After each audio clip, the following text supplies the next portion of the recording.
Welcome back to the channel, ladies and gentlemen, to What If Deku Had a Luck Quirk. Now, I know you see the title and you're probably thinking to yourself, oh, that's going to be kind of sick. Deku's going to be lucky all the time?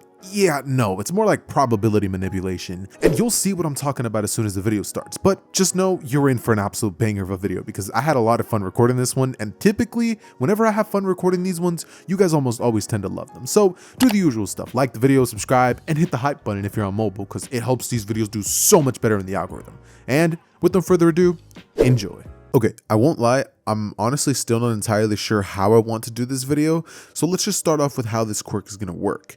And the way that I've been thinking about it recently is that Deku is essentially going to have a quirk that works on dice, just because A, the concept is pretty damn simple, and B, I don't understand the concept of spinning the wheel, like, you know, Hikari's power from JJK. I've never been gambling, so I have no idea how that works. However, I do know about rolling dice. So the idea that I came up with this quirk was essentially whenever Deku rolls dice, it can literally be any dice, he's going to get a grand total of 3 outcomes, with one of them being horrible luck, another being good luck, and another incredible luck. And the way that this is going to be working is that say Deku rolls the dice and he ends up getting a number like 3, that's horrible luck. That is just bad luck. But say Deku rolls an odd number with an odd number or an odd number with an even number that ends up making it, you know, an even number, Deku will get good luck. But say Deku gets 2 even numbers in the sense that he gets 2 2s or 2 4s or 2 6s, or pretty much you get the point, right? If he gets 2 even numbers when he rolls the dice, he gets supercharged luck that essentially allows him to bend the rules of reality and warp whatever outcome he wants to literally come out whatever the heck he wants. Like, this man has a very busted quirk. But if this man gets bad luck, this guy literally gets Milo Murphy's type of bad luck. Like, horrible stuff happens to him. And the duration of every time that he will roll these dice will be different, right? Say it's bad luck, it lasts for an entire hour. Say it's okay luck, it lasts for a grand total of 10 minutes. And say it's incredible luck, it lasts for about an hour. So that's how Deku's quirk is going to be working in this timeline. But just thinking about that, I also realized one thing. Finding out that Deku has this quirk is like, how the heck is he going to figure that out, right? Like, I can't imagine he's actually going to go to the quirk doctor and then they're going to just be like, oh yeah, it appears you have a quirk that allows you to roll dice and it's going to basically give you incredible luck. Like, how are they going to run a test for that? Literally how? Deku, I could probably imagine him at the quirk doctor. He's like trying to shoot fire from his hands or like do a bunch of like cool little tests. Like, they're trying to see if he can transform, if he can shoot things, if he can manipulate things, and nothing. So ultimately, even though they don't end up determining that he's 100% quirkless due to the fact that he doesn't have that pinky toe stub thing that, you know, is the whole reason why he's quirkless, we end up basically having Deku go home with a quirk doctor saying that he may be a late bloomer or he also may be quirkless. And so we end up getting a very disappointed Deku who isn't like all completely disappointed, but it doesn't really matter because regardless of whether they tell him like, oh, you might get a quirk later on or you might not get a quirk, people are still going to take that as, oh, so you're basically quirkless. And that means that Deku's going to get bullied 100%. So by the time that he would return to school telling people he's quirkless and he pretty much goes through his next like couple of years of childhood, Deku would end up living out the exact same thing as in the original. Until one day, Deku would find himself at a party, and at said party none of these kids knew him, so Deku would be invited to play the game Monopoly. And as soon as Deku would sit down and roll the dice, Deku's quirk would activate for the first time, it landing on a score of 3, as Deku for that entire day would have horrendous luck. Everything starting off with him basically going to jail every single time that he would roll, followed by juice being spilt on him getting whacked by the piñata stick on accident because he got in the way, and Katsuki Bakugo's family themselves arriving to the party, him immediately calling Deku out for being a quirkless kid and making nobody want to hang out with him. And if that wasn't bad enough, the moment that Deku would make his way outside to his car, Deku and Inko would be about to peel off when suddenly they would get into a car crash, and it just so happened to be on Deku's side. So safe to say, Deku had horrible luck for that following hour. But as soon as that car crash incident happened, Deku would be just fine. Luck would return right back to normal, And after getting the insurance stuff taken care of via Inko, Deku would return back home where he pretty much wouldn't touch any sort of board game for a long time, hating them just due to the fact that the only time that he remembers playing that kind of stuff, he had quite possibly one of the worst days of his childhood. So with that being said, years would pass until Izuku would finally find himself at the age of 12 years old, and in his middle school class, his teacher, who would actually be a girl for the sake of this, would end up pretty much telling everybody that they're going to be paired up via chance. And as she would say this and begin to pretty much start ruffling through the little popsicle sticks that she would use to pick the people's names, two kids in the back would be playing with dice, both of them actually rolling way further towards Deku, who looking towards them and them kind of signaling like, hey, give them back, you know, kind of like not trying to get caught by the teacher. Izuku would pick them up, as walking over towards them with a smile, suddenly Bakugo extending his leg would trip Deku, causing him to roll the dice and get 2 6s. As soon as that would hit, the teacher would say, Izuku, you're going to be getting paired up with insert random girl character name here, his childhood crush. Like the one girl in the class that Deku always found himself looking at and everybody else liked would go over to him, immediately sitting down next to him and like literally defending him from Bakugo and be like, you didn't have to trip him, you know, Bakugo. Him kind of scoffing and being like, shut up, you know, as Deku and her would sit down and start working on the project. As soon as they would do this, Deku and her start talking back and forth, and randomly she would literally go on to confess her feelings for Deku, saying that she's always found him kind of cute. Deku being like, wait, are you serious? As, you know, him being like 12 years old, he doesn't really know how to feel, right? Like, he's not at the age where he feels like he can date, but he's also not at the age where he would be opposed to it. So, Deku and her quite literally start dating that class period, and as soon as it would be over and the teacher would announce what class is actually getting the, you know, this year's, you know, like, celebration party, she would go on to check the class report list as randomly all of the scores would have actually been altered, and though this class was actually in 3rd place, they would have leaped to 1st place, a couple kids in the grades having shot up, Deku having shot up significantly, her saying, this class, as everybody gets extremely excited and Deku is just like, whoa, like, what luck? But as soon as that class period and a little bit of the next one would be over, Deku's luck would pretty much return back to normal, as people would once again be a lot meaner to him and all these lucky things would not be happening to him. Followed by the girl actually breaking up with him because she would say, I've been getting, you know, called some things by other people for dating you. I'm sorry, I know we only dated for 1 period, but it was nice talking to you. As she walks away and Deku's just kind of sitting there like, bruh. That said, after this would all take place, Deku would pretty much be thinking to himself why in the world he had such a lucky hour break. Then, as Deku would start thinking about all the possibilities, Izuku would remember those dice, and a memory would hit Deku, that party. That day he had horrible luck, and he rolled the odd number, but today he had incredible luck, and he rolled an even number. Deku would immediately rush over towards the direction of the 2 kids with the dice. Deku would offer them $10 for them, with the kids being like cha-ching, taking his money and walking off to get themselves like a couple bags of chips and soda. All the while Deku in the hallway would pretty much start rolling them in his hand, just thinking, please something lucky, please something lucky. Him rolling the dice, as he would get 2 6s. And by the way, for the purposes of this story, I'm no longer going to be giving Deku plot armor. This entire what if from this point forward is literally going to be determined on me actually rolling dice. So all I gotta say is good luck, Deku. But as soon as he would roll these 6s on each dice and get the even number of 12, Deku would leap up into the air celebrating, as his name would go over the intercoms and it would say that his mom Inko would pick them up. As soon as Deku would make his way to the car, Inko would go on to tell him that she got out of work early and she figured they could go to Deku's favorite comic book store and get a new All Might figure, maybe even a couple of posters and stuff, saying that she just got a bonus from work and got let off early. So Deku getting into the car and being like, awesome, would make his way to the store about 36 minutes later, meaning that a significant amount of time had passed, and as soon as Deku would make his way towards the front of the cashier, Deku would have bought a couple of things: 2 new All Might figures, 1 new posters, and a collectible card set of All Might, which was currently running a deal that 4 people who had gotten the very rare golden All Might card would actually have the chance to meet him and take a picture with him when he was coming to Japan in just a few short months. having finished a tour in a different, area of the world, not really doing a hero tour, but just going over there to see if anyone could heal him with his condition, that obviously we as viewers know what the heck's going on, but Deku doesn't. This would mean that Deku would be on a crazy luck string, all but confirming the theory that Deku had, that rolling those sixes gives Deku an incredible amount of luck, and it all really is determined with what Deku's goals are. As Deku did that, he only wanted to find out if that was true.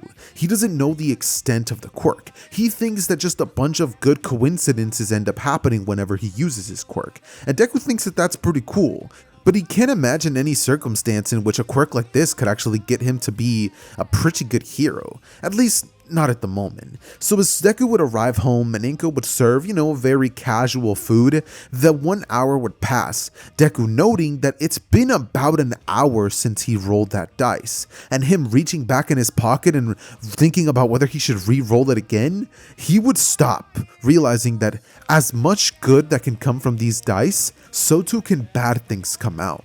So Deku would think about it, like genuinely being a little bit scared about the outcome, as just kind of beginning to like roll them in his hands. Deku would toss them onto the ground, getting a 5 and a 6. Deku's expression practically flushing, as Izuku would get a sum of 11 and Deku would just be sitting there like, oh no. Deku in this moment would start like flinching, like looking around to see if anything was gonna hit him or something was gonna happen, but nothing did. And so Deku, being pretty damn happy about everything and seeing that maybe the bad luck is determined on the situation that he's in, Deku would make his way towards the computer, thinking that so long as he doesn't do anything crazy, everything should be fine. But as Deku would log on, he would notice that his password to access his computer wasn't working. Had he been hacked, he would think? That fast? When suddenly Inko, opening the door to his room, would say, "Here, Izuku, I brought you your lunch. I know you're busy."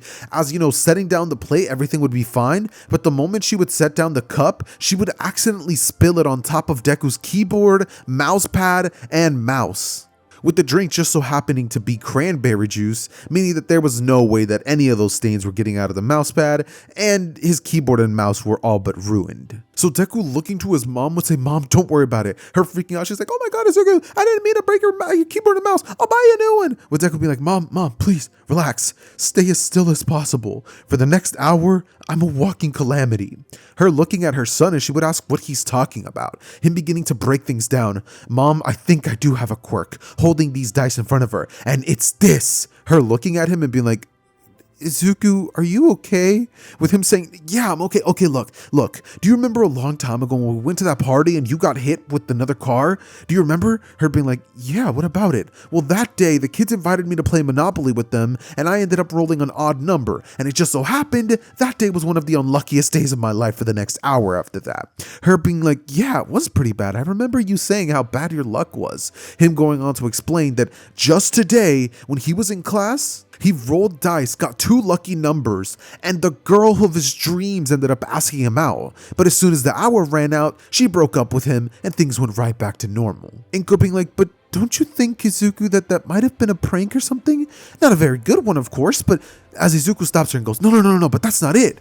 "I also ended up taking these dice from 2 kids nearby after all of my luck had ran out, and after I rolled them, I got 2 6s again. And just at that moment, you picked me up, you bought me 2 All Might figures, which you said you weren't going to be doing this month, you got me this poster, pointing at it, and I managed to pull this golden All Might card." Her mind scrambling as she isn't able to put 2 and 2 together, with Izuku saying, "Mom, I'm almost positive I have a quirk that allows me to manipulate luck with dice." Him rolling the dice as he would say, "Look," before they would fall, and absolutely nothing would happen, even though Deku would have actually gotten a 5 and a 3, making 8. As Deku would see that, he would think maybe his luck's about to change, but it wouldn't. Because as Deku would check his email notification, he would see that an All Might figure he had ordered a couple of weeks ago was now coming in about 3 weeks. Deku thinking, "But it was supposed to get here today." With Izuku pretty much turning towards his mom and having a disappointed look before suddenly his face would change and go, "I think I figured it out. As after I've rolled the dice, my luck stays the same for a specific portion of time. The next time that I roll the dice, Mom, I want you to be in here and start a timer. We need to figure out how this quirk works." him then pretty much just standing in the middle of the room, like literally not moving, until about 30 minutes would pass. And with that happening, Deku would finally have his bad luck streak be over, him thinking that it was about an hour this time too. Bad luck really sucks, he would think. Him telling his mom that they should go to the arcade to test this theory. Her lifting an eyebrow but saying, "If you say so, Izuku," just kind of hopeful that Deku's onto something. Although she doesn't understand it, she's trying to be a supportive mother. And so she would say, "Let's clean this mess up first," with Deku helping and ultimately getting in the car. Then arriving a few short minutes later, as Deku entering and paying for the card that they're going to be using, he would look towards his mom before saying, "All right, whatever happens, good or bad, this is going to confirm whether I have a quirk or not."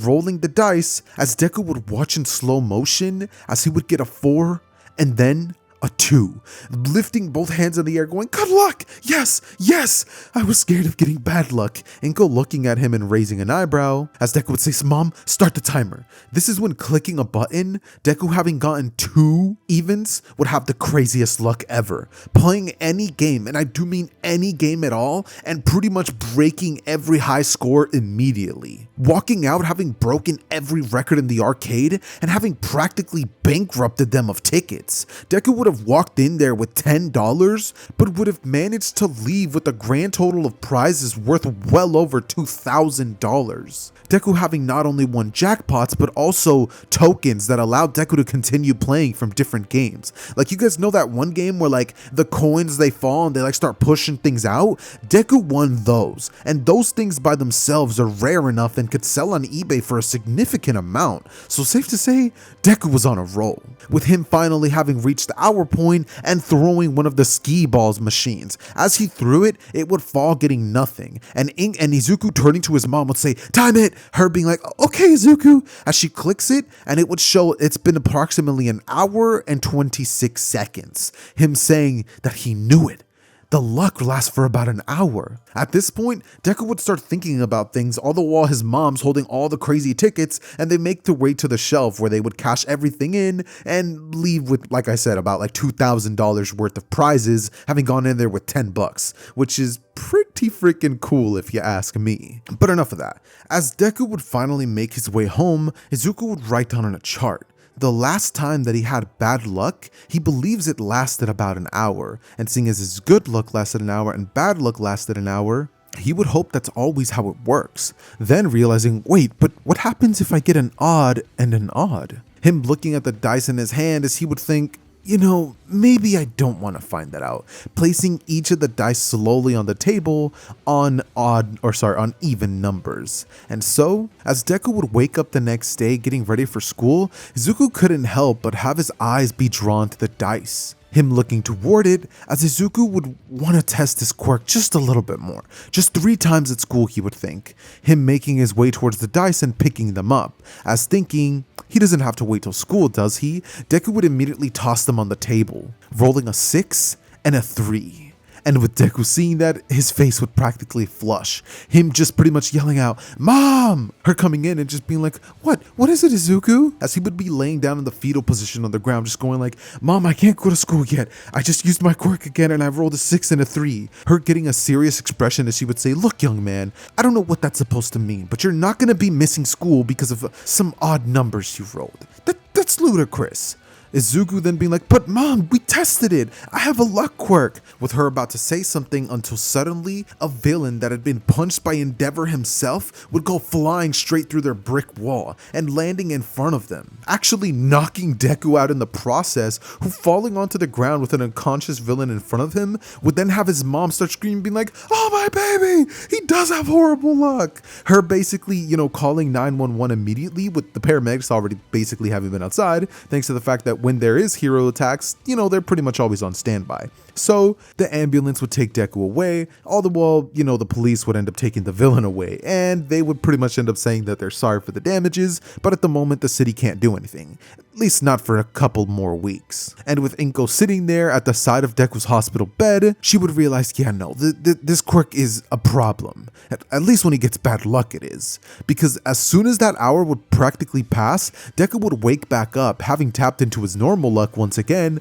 as he would say, You see, Mom, I told you I was gonna be unlucky for an hour. Her saying, yeah, I know. It's just hard to believe, you know? A quirk that gives you really good luck and really bad luck depending on a dice? Who's ever heard of that? As suddenly, a doctor would walk inside who was actually a quirk doctor specialist via Inko's, recommendation. Him basically turning towards Izuku and just taking one good look at him, he would smile, confirming the theory that Inko had and Izuku, going on to say that from what he can read from Deku's quirk profile, which he can see via his own quirk that allows him to analyze and see quirks and what they can do, he would say your son has a luck-based quirk. It's pretty fascinating because the description reads is works with the dice, and there's 3 types of luck Deku can get. 1, there's bad luck, there's good luck, and then there's supercharged luck, where Izuku can roll 2 evens. But if Deku rolls an even and an odd that equates to an even, Deku gets good luck. Izuku practically hopping out of bed as he's like, I knew it! The doctor being like, while this is an incredible quirk that could probably rapidly get you to the top, I'd suggest not using it for too nefarious causes, as he would wink at Deku and then leave the office, leaving Izuku and Inko both to sit there wondering what they're gonna do now. Because their suspicions having been practically confirmed, Deku's quirk registry would now be updated to Gamble Quirk, giving him the ability to roll the dice and get luck or bad luck. And as Deku and Inko would finally leave the hospital, Deku would wonder if there's any way that he could maybe heal himself by having good luck. Him rolling the dice and once more getting a sum of 9. His face flushing once more as he would say, Mom, please stop moving me. Because at this moment she was literally like pushing the wheelchair towards the car. And Deku was afraid that there was a chance that he might get ran over or something like that. For all he knows, that could happen. But fortunately, that's not what ends up happening. Because as soon as Deku gets in the car and they peel off into the road, they get T-boned. Deku suffering a concussion and major injuries to his bone, all the while Inko would actually be fine. Which is strange because the car actually hit on her side, which just pretty much just proves that Deku's bad luck, it's freaking atrocious. And so by the time Deku would wake up about 2 weeks later, because he'd be out in a coma, he would look around to see a note, balloons, and some flowers that his mom had left there for him. As Izuku would ask the nurse where his mom was, she would say that at the current time, she actually was home because hospital hours were over. Him going on to explain that he feels a little hungry as she brings him some food, and Deku eating would then end up asking if there's any games that he could play or something like that. The nurse saying that at the moment they're not allowed to give him that, but if he wants, she could see if they could okay that for tomorrow. Deku nodding as the nurse would leave, and Izuku would go right back to sleep, feeling his body just feeling so drained. As he would wake up the next day, and the first thing that Deku would see would be Inko crying in his bed to be like, Izuku, you're okay, I'm so glad I didn't lose you. Izuku crying with Inko as both of them would be having a moment to embrace each other, and then the nurse would come inside, knocking on the door and saying that she was actually able to get Deku a game. Walking in with a board game that includes dice, with Inko saying, no, you're not giving my son anything that involves the dice. Izuku kind of being like, damn, I was hoping I could roll the dice again and maybe heal myself, you know? Deku just wants to test the theory. He's low-key getting addicted to his own quirk. But as the nurse would be about to walk away, Deku would ask, is there any way I can do arts and crafts? The nurse looking towards him as she would say, I don't see why not, if your mom's okay with it. Her saying, yeah, do that to entertain yourself, but nothing the likes of that. As Izuku, being handed 2 pieces of paper, would end up folding them to the point where they would create squares, as he would cut off the loose ends, as he would go on to make origami cubes, but he wouldn't quite put them together fully because he can tell that Inko was still watching. So Deku would take other pieces of paper and formulate an airplane. Him tossing it outside of the room as Inko walking towards that direction would give Deku just enough time to piece both little cubes together, which mind you, he had already drawn dots on every side that was going to be visible. As Deku pasting a little piece of tape on each one, he would end up tossing them on the ground, them rolling to get a grand total score of 9.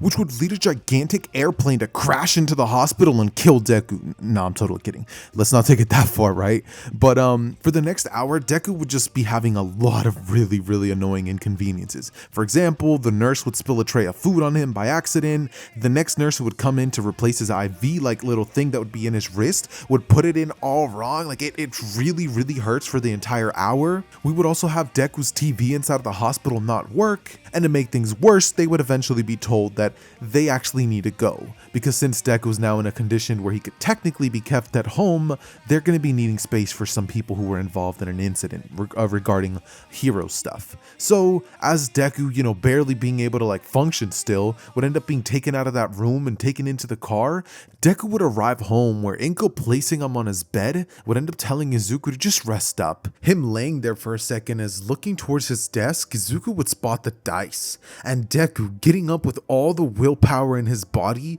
we would see this man crawl towards his desk in the most quiet way possible. Inko already in bed because she's tired of having to look over after Izuku, as he would roll the dice and get the score of 7. With a bunch of his toys falling off the shelves making a loud noise, alerting Inko, who rushing to the room would spot that Deku was on the ground, his dice were on the ground, and it was just a mess. She would get pissed off at Deku, grabbing the dice and tossing them out the window, as she would say, "Deku, I can't believe you're acting like this," like chewing him out for the first time in his life, saying that she's been under so much stress because Deku's convinced that he can turn his luck around, saying that his quirk is cool sometimes, yes, but it can also ruin people's lives around him. With Deku looking down, just kind of having like that shameful look, him like literally promising that he wasn't going to be doing anything until he was healed, as that's exactly what happened. Deku would spend most of his time on his laptop, on his bed, on his phone, as he would primarily spend his time reading the Bible, which by the way I'm doing on my second channel, link down below in the description,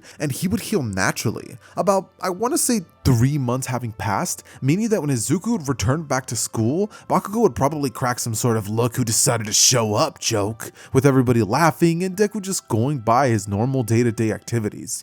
Him having low-key gotten over the first, little bit of addiction that he got to his quirk, not only because of the fact that, hey, it's a quirk and Deku had thought himself to be quirkless his whole life, but also it is literally one of those quirks that like you want to use just because of the possibilities, you know what I mean? It's one of those powers that you can't help but be like, what if? You know what I mean? Which is kind of ironic considering the nature of this video. But anyways, with that being said, as Deku would finish his day of school, having not used the dice at all that Deku very well could have that are actually in his pocket, Deku would get home. As walking inside, he would say, "Hey mom, I'm home," but he would notice that his mom's keys still weren't hung on the door. And this is when suddenly the delivery man, the mailman, would end up knocking at the door and pretty much saying "package," as he would end up delivering finally the package that Deku had ordered so long ago that knew All Might figure, as well as a couple late notices from the bank, pretty much informing Deku that she's back on credit cards and they are going to be getting evicted in about 2 weeks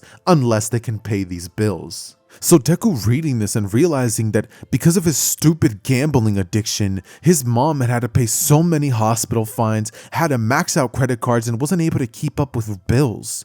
He feels horrible. And in this moment, Deku would crumble his fist, thinking that if he could get a job, he would help that way, but best way he knows how to is before taking a long pause, grabbing the dice from his pocket and thinking to himself that there's one way he can do this. Izuku would make his way towards his room as he would start taking a bunch of pictures of his brand new unopened figure box, and he would sell it on a marketplace, him immediately getting a buyer for it who would be more than willing to pay the $250 price tag on it, because at the moment, brand new, they were going for $400. And Deku would lowball this figure because in his eyes, if Deku can do what he's planning on doing right, all their money problems will be gone. So Deku, getting the cash, would actually end up telling the person that he will actually let them pay $50 less if they get him a couple scratch-off tickets. The guy being older than Deku and recognizing he clearly can't be part of that, but thinking that he would save himself $50, he'd be like, what's the harm? And so, walking in and getting the most expensive tickets that offer the biggest reward,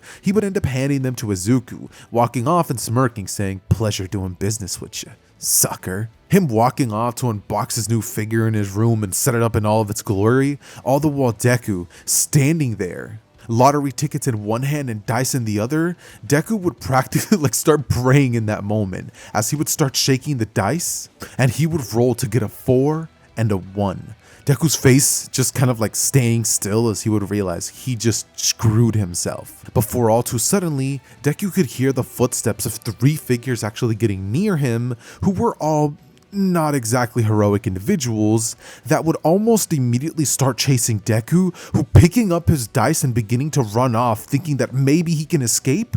He would not, because he would slip, fall, and the people would be able to grab him, toss him into a van, and take Deku away, who barely even survived the trip because he had allergies that day, meaning that he low-key almost suffocated in the back of the trunk. So by the time that they would finally let Deku down from the truck, they would tie both of his arms up as they would put him next to a bunch of other people, because they were running an organization where they pretty much ended up making Quirk people fight each other. It was popular for the underground society, but not so popular for the people who had to fight there, because in order to earn their liberty, they had to end up beating 10 people. And the last person to do that, let's just say, didn't exactly get let go.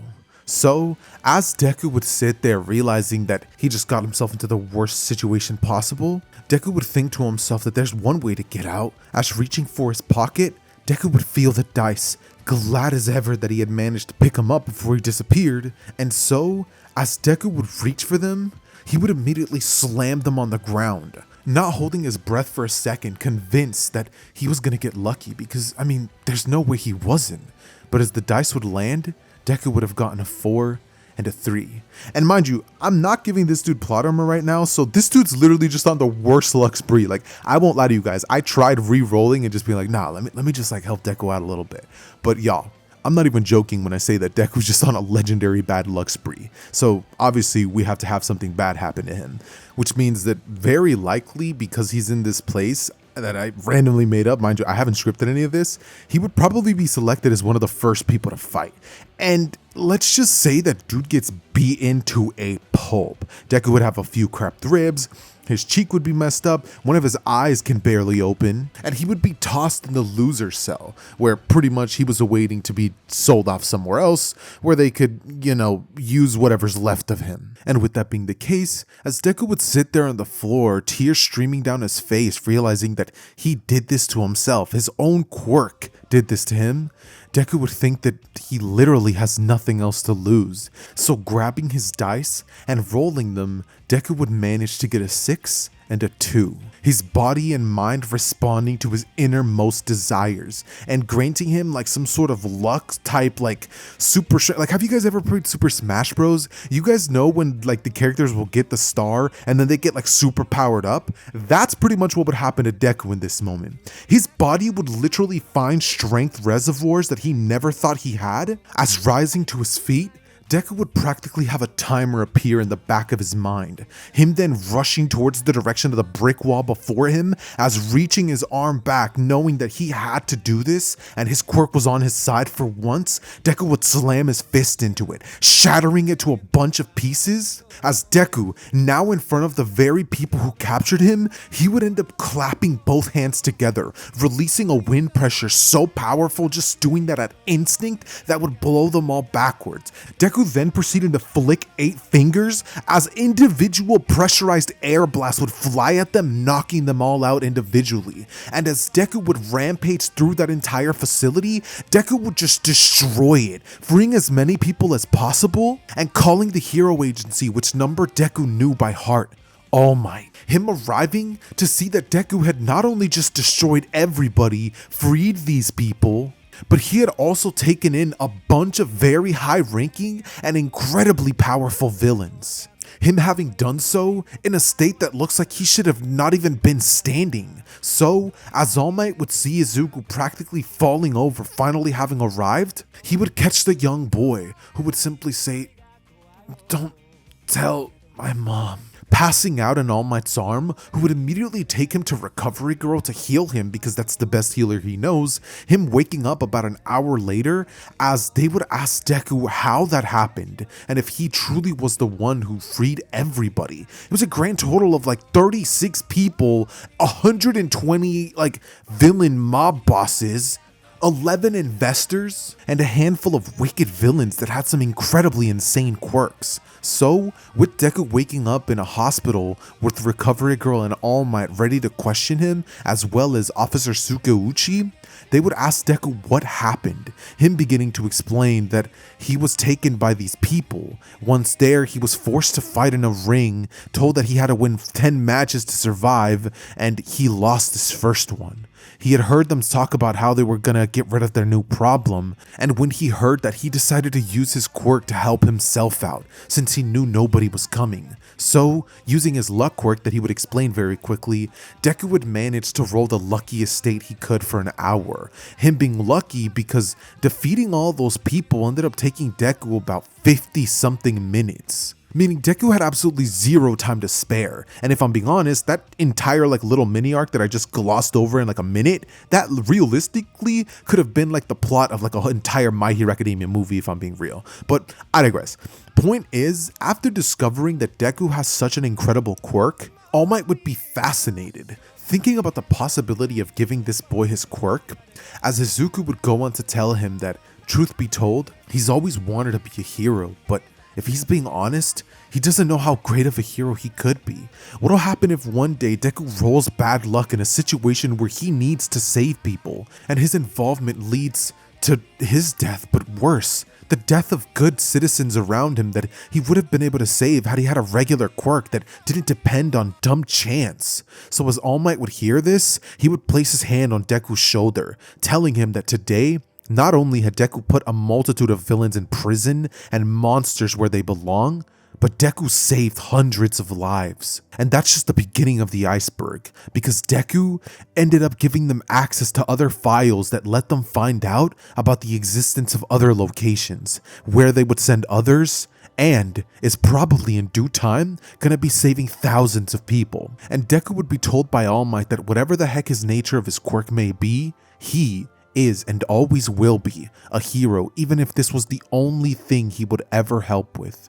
Izuku looking to All Might, who would smile, before then handing Izuku a box, a signed box, autographed version of the very exclusive toy that Deku would literally just sold the day before, because all of this happened in the course of a couple 24 hours.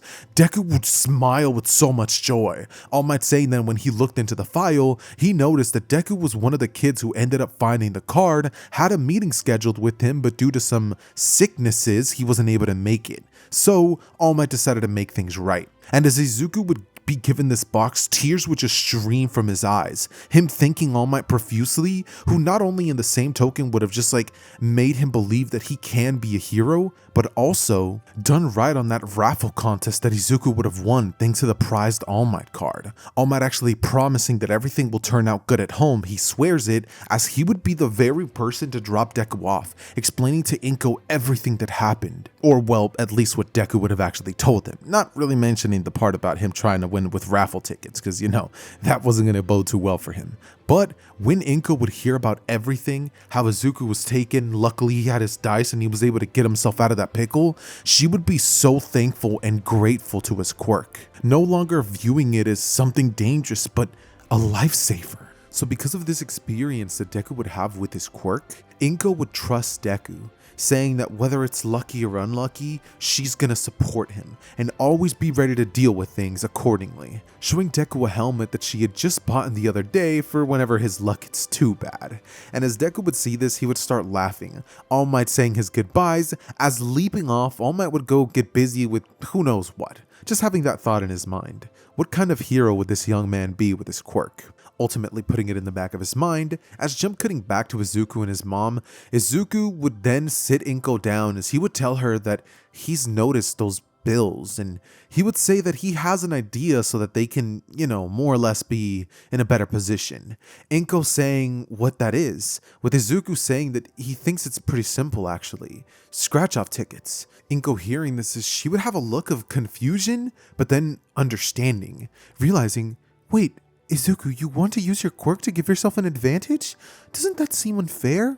Izuku saying, yeah, but it's not like they would take advantage of this. They would just use it once to get all the money back from his unluckiness, since after all, they wouldn't be in this predicament if it wasn't for his bad luck. Inko nodding no, as she would say that they'll figure things out, but she doesn't feel right cheating at life, saying that quirks aren't something that people are supposed to be using in day-to-day life anyways. So, telling Izuku that they're not going to be going through with that, Izuku would nod, saying that unless she gives the okay, he won't be using that quirk for anything like that. So, returning back to school, Izuku would get back to the same old, actually deciding that because he actually has a quirk and he thinks he could become a hero, he would start thinking about ways to use his quirk actively in a battlefield that could cause the least amount of damage to other people and could get him to be as effective a hero as ever, noting that that power that he had used to destroy that organization was not exactly something that his human body should be capable of. So realizing that his quirk comes with some level of reality manipulation, Deku would think to himself that in case he ever gets bad luck, he needs to have a body capable of fighting off against things. And so Deku would begin doing active training, working on his body and getting into some sort of simple martial arts, which gives Deku more and more confidence as the days would build up, meaning that Izuku's school life would change pretty drastically for the next couple of months, him using his quirk every now and then to try to pass a couple of tests or just avoid the daily Bakugo bullying that would typically happen to him, as Izuku would start slowly changing into a different person. This all culminating on a day when Inko, finally having come home from her double shift, would ask Izuku a simple question. You still want to use your dice quirk? Izuku seeing the look of exhaustion on her face, as with a slight laugh, Izuku would say, yeah, let's do it. This is when Inko, saying that she doesn't exactly have the energy to go outside and buy a ticket, would say that she did hear that there's a chance that people could do that online. So, asking Izuku to roll the dice as she puts a helmet on and like literal football armor pads, she would say, alright Izuku, go for it. With Izuku beginning to roll them in his hand before dropping them, both of them just watching on slowly as the first one would land on 2 and the other one would look as if it was about to land on 3, but suddenly, boom, it would hit 2 as well. Deku would leap up into the air with his mom saying that this is good, they got super luck. Her asking what he's talking about, as Izuku would be like, I'll explain later, but we've got to take advantage of this. Her immediately creating an account online and then putting in their last like $100 into one scratch off ticket, which if won, the biggest prize was, well, to put it bluntly, $500 million.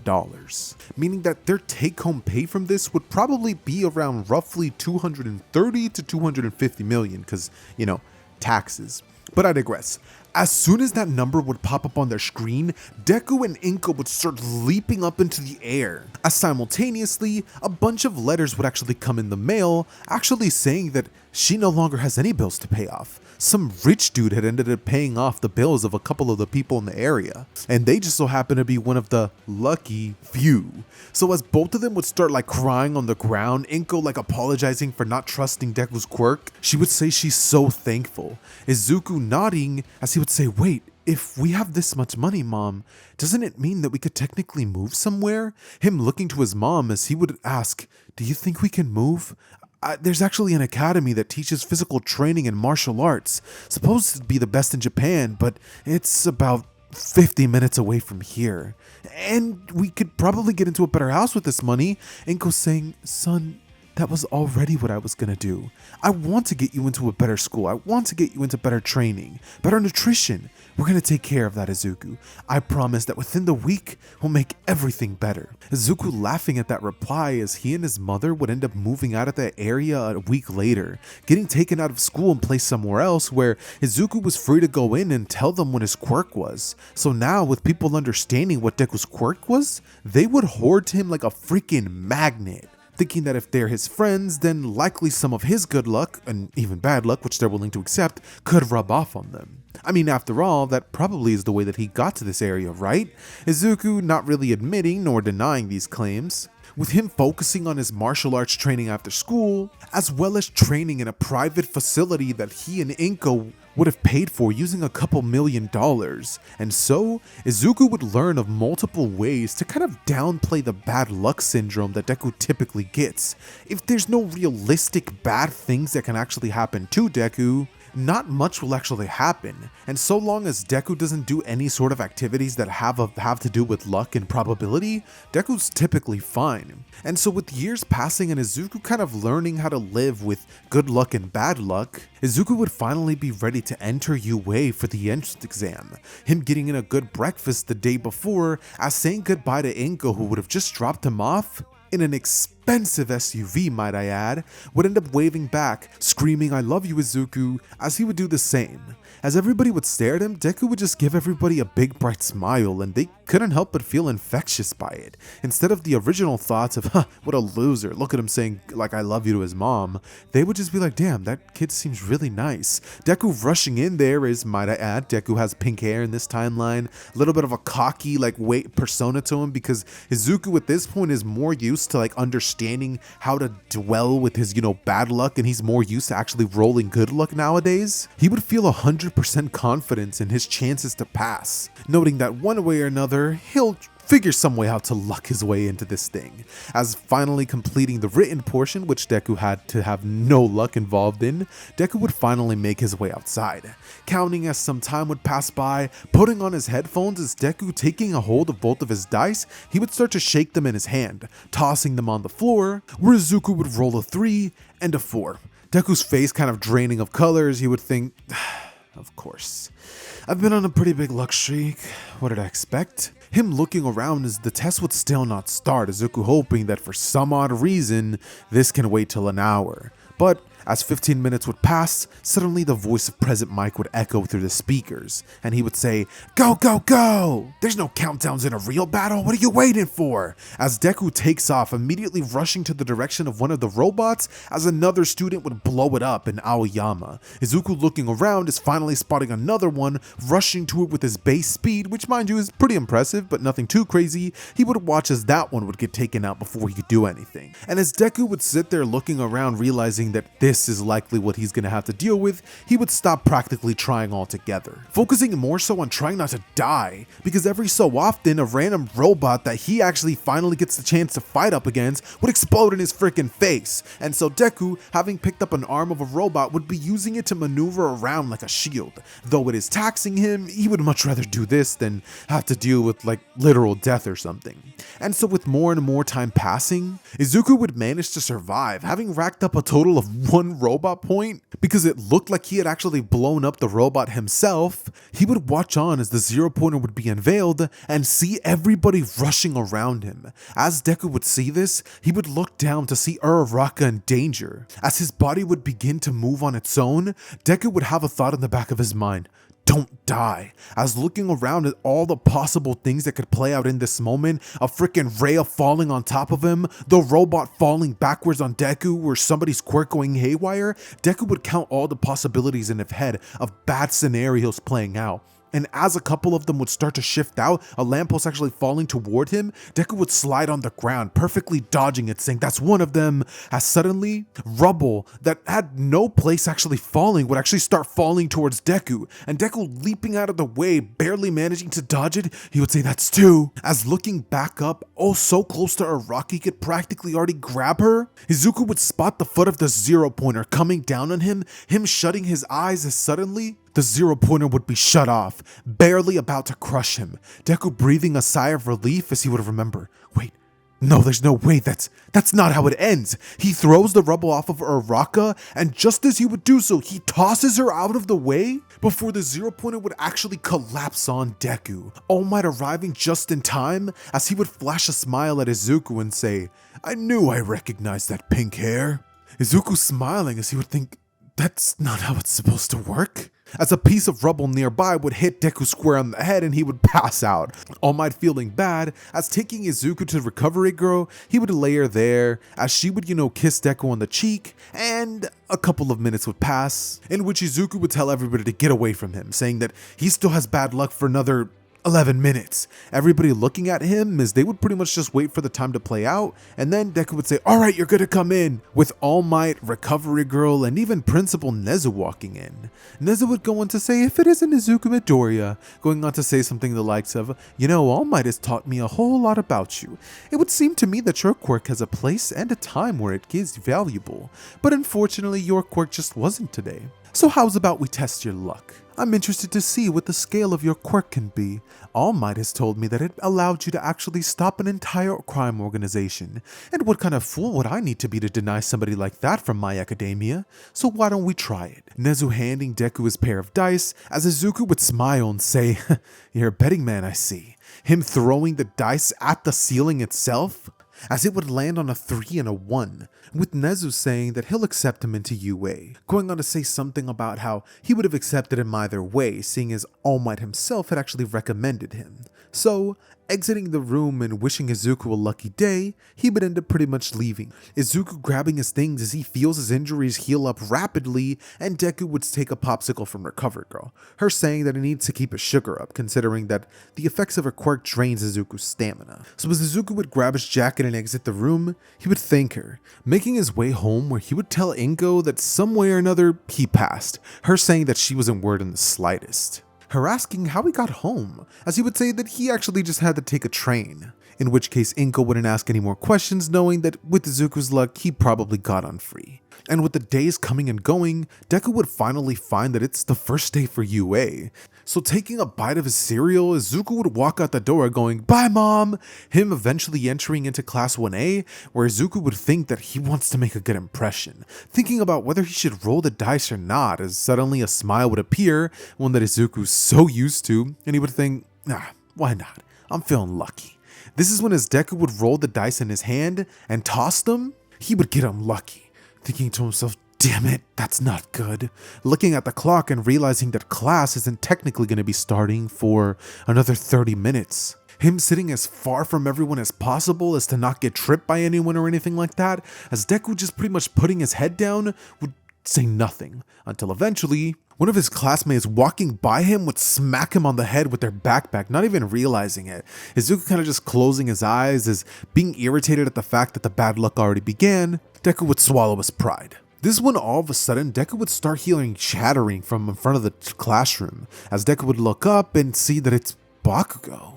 Deku would have a bit of mixed feelings about this because, while yeah, Bakugo was his childhood bully, he was no longer the same kid that he once was, and he would think maybe things could be different. But the moment that both of them would lock eyes, Deku would realize, yeah, under this luck, probably not. As Bakugo getting out of his seat and being like, well, if it isn't rich Izuku. Must have been a heck of a blessing when you and your mom got that much riches and were able to move out of the bummy school you were part of. You know, I always did wonder if you were going to still keep up with that hero dream of yours, or if you were just going to be happy living out your days as a quirkless nobody. Deku looking at Bakugo is kind of looking down, not wanting to say nothing because he knows that with his luck, he'll probably have an explosion crammed into his face. He would say, "Yeah, Bakugo," something like that. Him saying, "What? You look at me when I'm talking to you, bastard," slamming an explosion on his desk, which normally would probably prompt Aizawa to get up and stop all this, but because of Deku's bad luck, Aizawa would sleep through the whole thing, and Bakugo would send an explosion straight at Deku's face, sending him crashing into the wall. After this would happen, Bakugo would walk away, telling him that that's just a taste of what's going to happen to him at school. Everybody looking at him, as Deku would give them all a bit of an awkward smile, sitting back in his desk and just kind of putting his hand in his face, just wondering if he could have made a worse impression. But just as this would happen, Aizawa, finally waking up, would end up immediately telling everybody to put these on and meet him outside. This is when doing so, Izuku would immediately trip on thin air and fall, even though he was in the back of everybody, just hitting his head into the desk, where Deku would get a random big bruise on his head, and he would just be like, ow. At least it's not that bad. Him walking behind everybody is taking his sweet time to get dressed because they were given 10 minutes and only 30 have passed. Now 40 minutes would have passed, with Deku holding the dice in his hand, just literally waiting for his timer to go off because he was wearing a watch. He would watch on as Aizawa would explain the rules. Him as far back from everybody as possible, just because he's not trying to catch any strays or anything.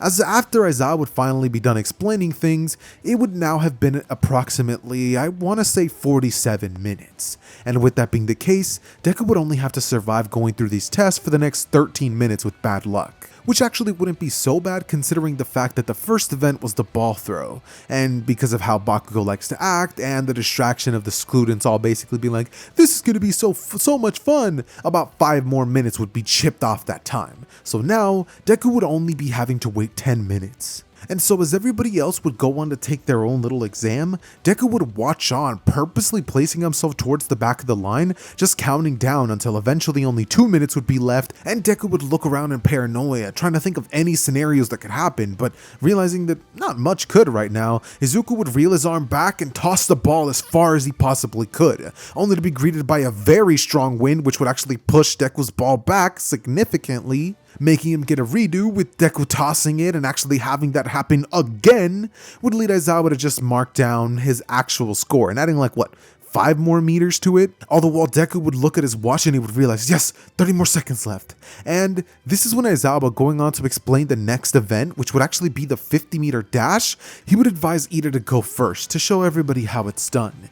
Ida immediately getting in front of everybody, as using his quirk to blast off to the finish line, Ida would pass, Izuku looking at his watch and realizing that's it, as he would take his dice, throwing them at the floor aggressively, just wanting to get a different spin of luck at least, getting a 4 and a 6, as Izuku would crack his neck and a smile would appear. As soon as Deku would do this, his turn to go up would be right next, and the moment that Izuku would find himself on the starting line, Izuku would close his eyes, hearing Aizawa tell him to go before bursting off at a speed even faster than All Might himself, crossing the finish line as everybody around him could swear that he actually had like a manifestable aura around him while he did that. Them being shocked, Bakugo most of all being like, Deku? As the rest of the class would be like, that was amazing! And Aizawa would smile, just being like, so it looks like his bad luck's over. As Aizawa would proceed to look at Deku and nod, all the while Deku would stare at Bakugo with a smile, and he pissed off at ever, feeling as though Deku would lie to him since he never actually told him that he actually does have a quirk. Bakugo would lunge towards him, Aizawa grabbing him with a scarf as he would tell him that one more outburst like that and he's expelled. With the class moving on to the next event, which would be the grip strength test, that Deku would actually shatter, shocking everyone around him who would be like, dude, you have that much strength?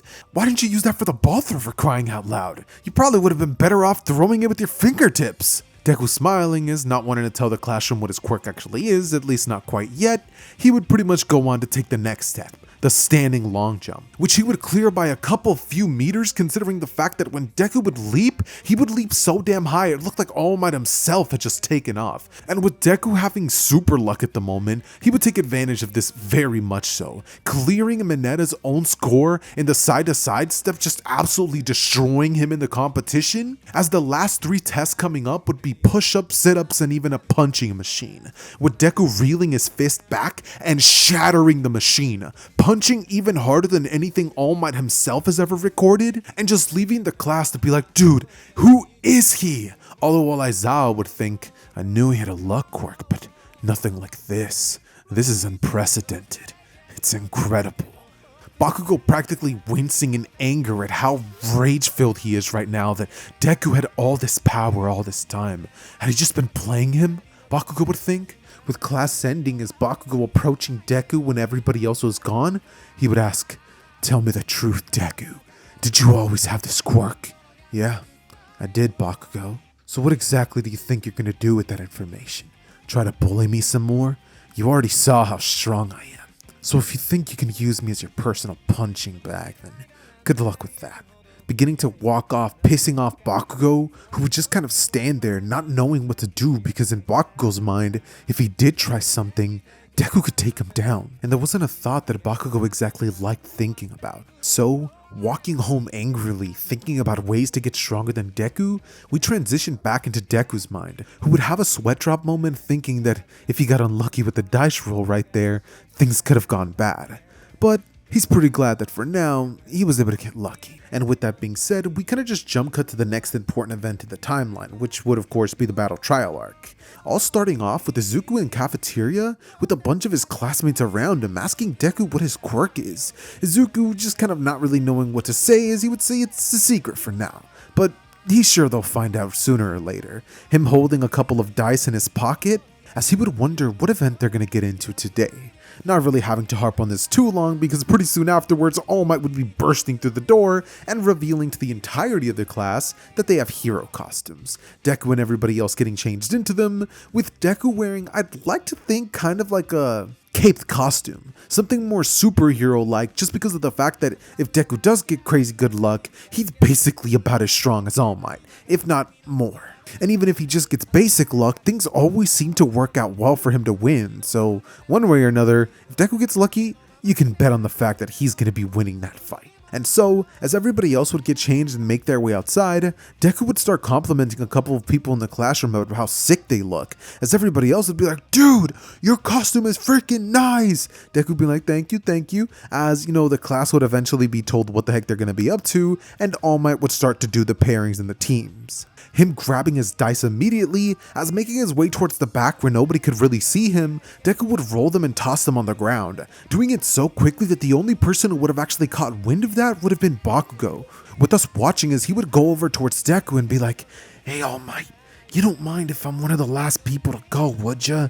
All Might looking at Izuku as he would nod, telling him that just this once, he'll help him out before winking at Deku, who smiling, would wait to see who his opponents are gonna be, having a very, very bad expression the moment that Deku would find out that his opponents are going to be Todoroki and Bakugo, with All Might even having a oof, I would not want to be Deku right about now face. All Might immediately announcing, alright, and the order of teams, pretty much shuffling everything around, as noticing that Deku's match actually showed up first, All Might would think, damn, that's bad luck. Luckily I can help that. Pretty much just switching the order of Deku's fight and, Todoroki and Bakugo with his teammate Mineta to being the last fight of the event, hoping that by then, Deku will somehow have enough time to actually use his quirk and get a better outcome. And as Deku would sit in the waiting room, he would try to act as though he wasn't nervous, putting up a front in front of everybody until eventually Deku's stomach would start growling like crazy, and you can all just imagine what happens next. For the next 30 minutes, Deku starts peeing out of his butt, him eventually having just enough time pass between his horrendous little, incident and his matches, as Deku inside of the actual, bathroom himself, stall, Deku would start shuffling the dice, tossing them to the floor where he starts practically praying, please, good luck, please, good luck. Rolling a 6 and a 2, as Deku's stomach immediately feels better, and after, wiping and finishing up in the bathroom, Deku finally makes his way back to where his classmates would be. Them all barely having noticed that Deku was gone thanks to his good luck, as Deku staring at Bakugo and Todoroki, he would smile, knowing that regardless of what happens, with this power, feeling a glow of energy wrap around his fist, he'll more than be ready to take these two head on. Mineta arriving shortly after, he would say, look at Deku, you're gonna protect me, right? Deku looking at him and telling him that he'll try. With the exam starting, as Deku entering the building, he would look around wondering just where he would put the bomb, thinking, yeah, it's on the 3rd floor. So making his way up the floors, Deku would run so fast that Mineta, being left in the 1st floor, would scream out, come on Deku, don't leave me back here, thinking that that's his name because that's what Bakugo would have called him on the first day of school, all the while Izuku would run up the staircase, just waiting for the moment that Bakugo would throw his first attack, and almost on cue, Deku would dodge out of the way, having seen that blow coming from a mile away, grabbing onto Bakugo's arm, as slamming him into the wall and then proceeding to grab him by his costume, Deku would drive his knee into Bakugo's stomach, ricocheting him off the roof, where Deku would finish Bakugo off with an uppercut, slamming Bakugo into the ground unconscious, as All Might over the intercoms would say, and the heroes have taken the lead. It appears Katsuki Bakugo was taken out in a confrontation with Deku, leaving Todoroki to grimace as he immediately decides that he's not going to listen to Bakugo anymore, since the only reason he hadn't frozen the building over was because Bakugo would have told them that if he tries it, he'll blow him up. But now, thanks to the fact that he's completely out of the running, Todoroki saw no reason why he should hold back, and so freezing the entirety of the building, Todoroki would exit the bomb room, having hoped that that would be more than enough. But unfortunately for him, the moment he would step outside to check, he would see Deku in the hallway, launching a massive calamity of ice towards his direction, which normally would probably freeze him whole. But thanks to the fact that Deku was feeling extra lucky, Deku reeled his arm back and sent a punch so ferocious that every bit and piece of ice would go flying at Todoroki, being sent sort of like projectiles, forcing Todoroki to put two hands up to protect himself, all the while Deku lunging in at Todoroki, cape flowing behind him and hair just like absolutely like looking freaking fire, like straight up aura farming, would attack Todoroki, who reacting on instinct trying to freeze Deku from his right or left side, honestly I can't remember what side he uses, Deku would dodge the attack, almost having known that it was coming, as Deku would throw a spinning elbow square at the head of Todoroki, slamming him into the wall as Todoroki would fall unconscious, with the last thing he sees being Deku standing over him with a rainbow-like energy swirling around him. Deku, having passed the event, is celebrating with Mineta, who still barely having climbed up the 3rd floor to see an unconscious Bakugo, would be like, "We did it!" Because Deku definitely would have captured them with tape. And so, with the class finally ending, and Deku noting that he still had a good 10 minutes of luck left, he would check his phone to see that all of the packages that he was waiting for were actually just delivered. Him having a nice little smile on his face, as he would decide to abuse his luck in one last little way. "Hey mom, you mind making my favorite?" Her texting back immediately, "Of course Deku, I actually was already making it." Him smiling, knowing that this luck won't last forever, at least not for the rest of the day, because Deku's learned to, kind of pace himself when it comes to his quirk. He doesn't always want to live in fantasy land, or torture land for that matter, as Deku then making his way towards his classmates would then end up having all of them be like, "Dude, you are insane. You managed to go up against 2 of the strongest kids in the classroom and you beat them like that? It took you what, 20 seconds to take each of them out?" Deku being like, "Actually, it took me about 10 for Bakugo." Then being like, "Dude, that's so freaking cool." As, Deku pretty much having finally finished the day, would nod at All Might, who would do so back, smiling as he would stop Deku before he leaves and tell him that he won't be doing that next time, that from here on out, Izuku's gonna have to deal with the consequences of his own quirk. Izuku nodding in understanding, as All Might would tell him, but once again, "Good job, young Midoriya." Leaving a smiling Deku to leave, eat his favorite food, and then, before you know it, more and more time would have passed. Deku being on an absolute win streak, since every single time that he would actually need to use his quirk in classroom, Deku would have somehow gone off lucky. Still not having any crazy events where Deku actually got off on a bad luck streak. And so, as Deku would be on the back of the bus making their way to the USJ, Izuku would feel a bit of dread, because in his eyes, he just doesn't know how this whole thing's gonna play out. Honestly beginning to weigh his options and thinking about whether it might be a good idea to fake a stomachache or something like that. Rolling the dice on his lap as Deku would get a 6 and a 2,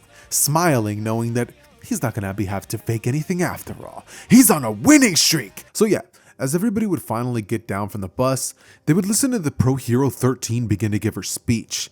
And because she would be taking so long, Deku would pretty much just be looking at his watch, noting that it's already been 17 minutes and her speech has already lasted like 6. If things keep going at this pace, he's not even gonna have any freaking left to use his quirk. So, asking a question of 13 about, what the main point of this speech is, 13 would go on to explain it, about 10 seconds into that, when suddenly a purple mist portal, obviously Kurogiri, would arrive at the center of the USJ. Everybody kind of going silent, as Deku thinking that there's no way this is a villain. I mean, he's lucky right now, right? That's not happening. But suddenly, Kirishima and Bakugo would both lunge towards its direction, both attempting to take it out in one fell swoop, noting that it doesn't have a physical body. However, Bakugo would notice one thing. There's a weak spot in it, before he would be teleported away, and Kurogiri would say, "Apologies, heroes, but we weren't invited." With the Hero 13 using her quirk on Kurogiri to try to take him out, but he would reverse the polarity by opening a portal and destroying her entirely. With that happening, the students would watch on in horror as Deku, realizing this is an actual villain, would leap towards its direction, Kurogiri not even noticing what actually happened, as Deku slamming his fist directly into the only metal part that was available, because of course he did, he's lucky. Deku would send Kurogiri into a deep slumber, meaning that Kirishima and Bakugo would actually be the only ones facing off against villains, and lucky for them, they're the two that I think could actually do very well against that. So, as Deku would notice that Aizawa was already down there facing off against villains who he presumes to be the big bad, Deku would immediately leap towards their direction, doing the iconic superhero landing, with Aizawa telling him to get out of here and get lost. Deku telling him that he can help him, immediately showing how useful he actually is in this battle, taking down a villain that was about to land a cheap shot on Aizawa, going, "See, I can help, and so can they. This is what we're training to do, so just let us help." Aizawa saying that he's an exception, and to use his luck to make sure that they get out of here alive, with Deku nodding and saying, "I'll do that." This is when we would watch on as Aizawa and Deku would both combo wombo these people, Aizawa wrapping them up in a scarf as Deku's smile on his face would be knocking these dudes out with these crazy strikes to the heads, because mind you, Deku's not only just some dude with crazy strength, but he's a martial artist, so he knows how to use it. And as all these blows would be landing on these villains, more and more time would begin to be chipped off, Deku noting that there's about 30 minutes left for him to use his power, when all of a sudden, to his left, Deku would notice right out of the corner of his eye that a fist was coming at him in incredible speeds. So Deku, bending his body in such an unnatural way, he would narrowly manage to dodge the blow, Aizawa wrapping a villain as he would stare at the Nomu canceling its quirks and throw the villain at the Nomu. The Nomu literally slamming the guy in like on the ribs as he would shatter them and send him flying back like 30 meters away, leaving Deku stunned. What is that thing? He would think, before then realizing that he doesn't have time to think, watching on as the Nomu would actually grab onto Aizawa and headbutt him, all in the time that Deku would have been thinking about things. So, Deku leaping into action, noting that Aizawa's eyes would have literally rolled to the back of his head, he would go flying at the Nomu, sending a blow so damn powerful right towards its face that would splatter every single piece of the Nomu's brain all over the floor. Deku watching as the Nomu's body would actually fall as it trembles, and it dies. Deku would hit the one spot that, had he landed a blow that powerful, could have actually killed him. And as Shigaraki would watch on, he would say, "What? No! Master said this thing was made to kill All Might, and you're not even close to being half of him." As Shigaraki rushes in towards Deku, unwilling to believe what he just saw, but Deku would seemingly just gut punch Shigaraki, knocking him onto the ground unconscious. And after doing this, he would rush over towards Aizawa, checking him and realizing that his heart's still beating. Deku thinking, "Guess I just got lucky," as he smirks and places Aizawa down, leading to the heroes arriving shortly after because the communication jammer actually stopped working. Lucky Deku, as they all would arrive and take down the remaining villains, meaning that every single person part of the actual USJ attack would be placed into Tartarus immediately, with All Might arriving next to Deku and asking him if he can assume that all these lucky breaks was his doing. Deku smiling is, kind of doing that classic anime like rubbing his finger under his nose with like the cheeky smile, would say maybe, as Izuku's timer would go off and he would realize, yep, luck's about ran out.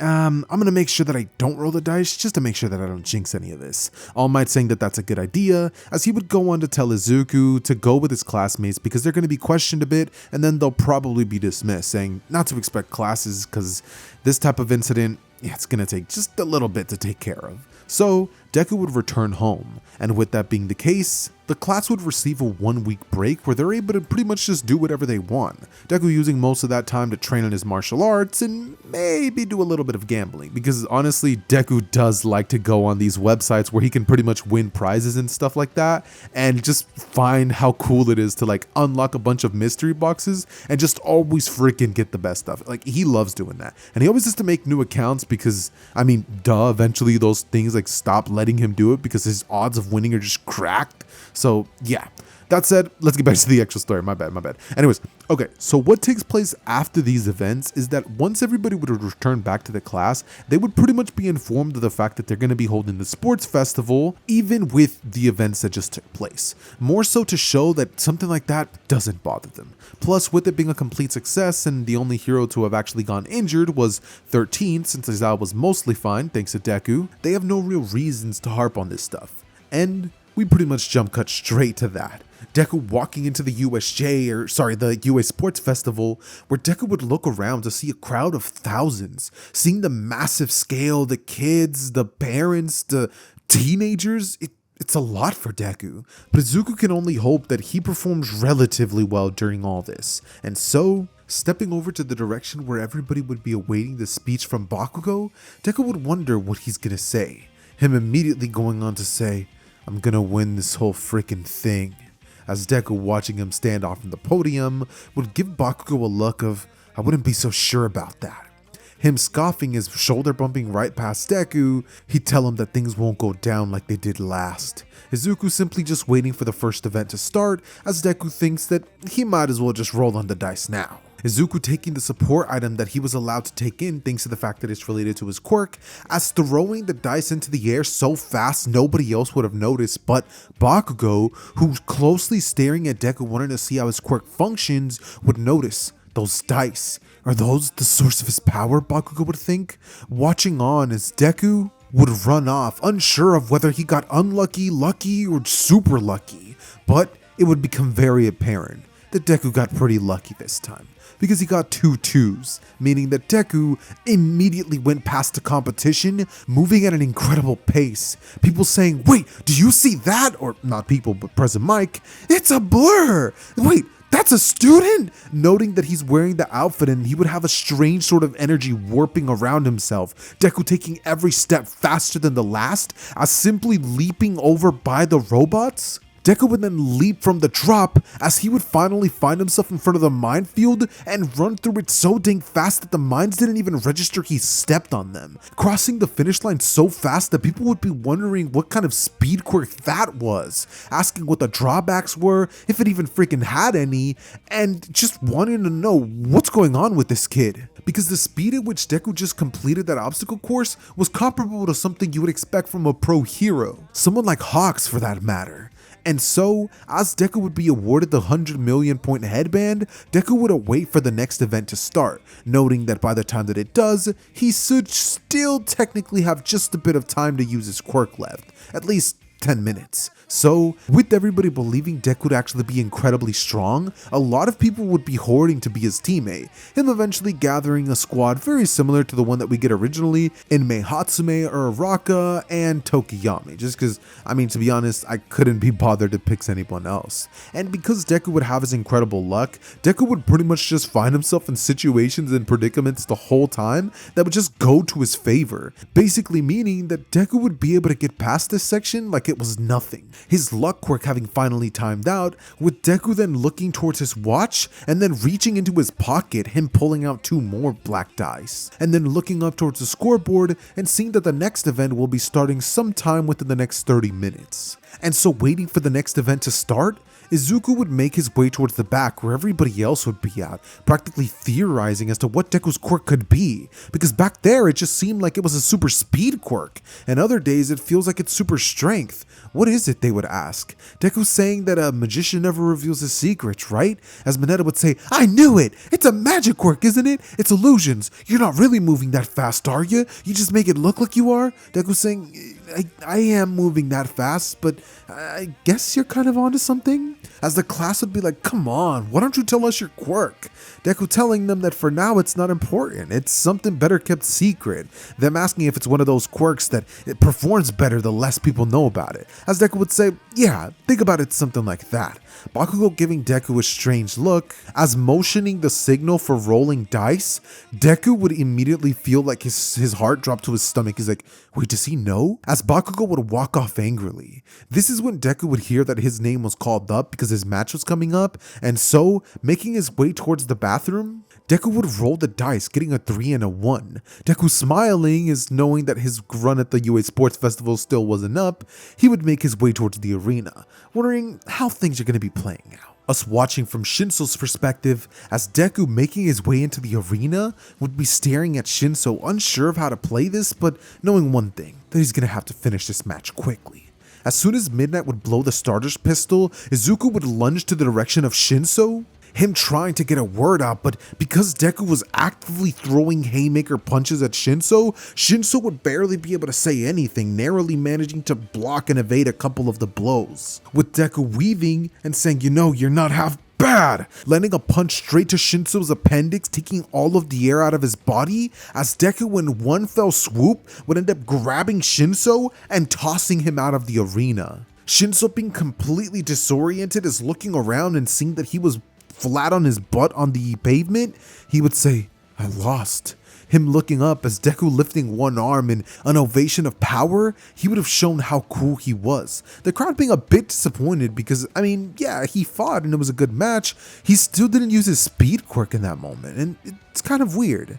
And the main reason for that is because Deku doesn't necessarily have a speed quirk. It doesn't necessarily have a base objective of strength or speed or anything when it depends on his luck. It really just is whatever calls for the situation. And because it was a race, Deku's like running stat would have basically gone through the moon. Say he had a fight against somebody like All Might, his stats would be better than All Might's to compensate for the situation, thus the reality manipulation aspect of his quirk. And with that being the case, as Deku would finish his first match with Shinso, Deku would wait until how much longer would pass for him to finally face off Todoroki. A bunch more people coming and going, as more than easily the amount of time that Deku would need to use, his next role would finally come around. And as Deku would make his way towards a private lounge, Deku taking out his dice would end up rolling a 5 and a 1. Him literally being confused because in his eyes, he thinks that he might not stand a chance. I mean, lucky or not, he's still going up against somebody that has fire and dice on his side. And the only reason he was able to beat him last time is because he got super lucky. So how will this play out, Deku would wonder. And funnily enough, as Deku would be thinking this, Todoroki would actually end up asking Deku if he has a minute. Izuku quickly picking up his dice as making his way to talk to Todoroki, he would ask what's up, him telling him, or more specifically asking a question. Are you somehow related to All Might? Izuku looking at Todoroki and saying, no, why does he ask? With Todoroki telling him that his quirk and All Might's quirk seem a little similar. The strength boost, the speed, the agility. It almost looks like Deku just has a better version of whatever quirk allowed All Might to become the number 1. With Deku telling him that that's not it at all. Laughing actually, saying that he's flattered at the fact that he thinks he even compares. Before telling Todoroki that he's excited to have their match, but not to get ahead of himself. Putting one hand over Todoroki's shoulder with him telling him not to make a fool of him. Izuku then getting serious as looking at Todoroki once more, he would tell him, trust me, with my quirk, I won't have to. With the two of them stepping into the arena momentarily after this, Deku staring right at Todoroki as wondering what his quirk's gonna do to get him out of this situation. Deku would wait for the match to start, it happening immediately as Deku, before Todoroki even has a chance to shoot ice at him, he would stand still, asking Todoroki how he's gonna approach this battle, since the last time he tried using an ice attack it didn't work. Todoroki stopping for a second, as Deku would begin walking toward him slowly, Todoroki raising his guard and aiming at his hand ready to just shoot an ice blast at Deku. All the while Deku would get closer and closer, telling Todoroki that if he wanted, he could have closed the gap 13 different ways. He could have knocked them out of the arena before his ice even had the chance to react. But you know what? He's feeling exceptionally generous today. So we'll do him the same way he did Shinso, with a bare knuckle beating. As Todoroki would grit his teeth and would be about to shoot an icicle towards the direction of Deku. However, just as he would be about to do this, he would turn and see that Endeavor, his father, was crying out, Shoto! Which would distract him long enough for Deku to land a punch that would completely disorient Todoroki's senses, leaving Todoroki to see nothing but a haze. As Deku in that moment, he would take advantage, landing 6 consecutive punches, which would all feel like they're getting stronger the more that Deku lands them. And that's because they are. In his luck state, Izuku has the ability to get going and get even luckier the more things start going Deku's way. And as more punches would start landing, eventually Todoroki would be hit with one so damn strong on his temple that he would just be sent flying out of the arena. His body ricocheting off the ground as falling unconscious, Deku would once again lift his arm. The crowd curious as to why he didn't use his quirk that time, and why that other kid didn't either. Things just felt weird, almost staged, but it's not that they were staged, it's just that the dominoes seemingly just fell into place for Deku. The perfect scenario played out for him, or dang near perfect. Only thing better than that would have been Todoroki slipping out of the arena, am I right? But yeah, because that doesn't happen, Deku moves on to the next battle, which fortunately for him would be against Ida. And seeing as he would end up leaving this UA Sports Festival because his brother Manuel ended up, or not Manuel, but Tensei ended up getting injured because of the hero killer, he would opt out, which would be kind of strange because Deku feels like that was because of his quirk's luck, but when Deku saw Ida's face as he left, he didn't feel like that was a lucky break per se. And so, with Deku having to wait for every other match except for the final one to come out, Izuku would pretty much just be sitting in his room talking with Uraraka, as knowing that he's gonna have to face off against Bakugo once his battle with Tokiyami's over.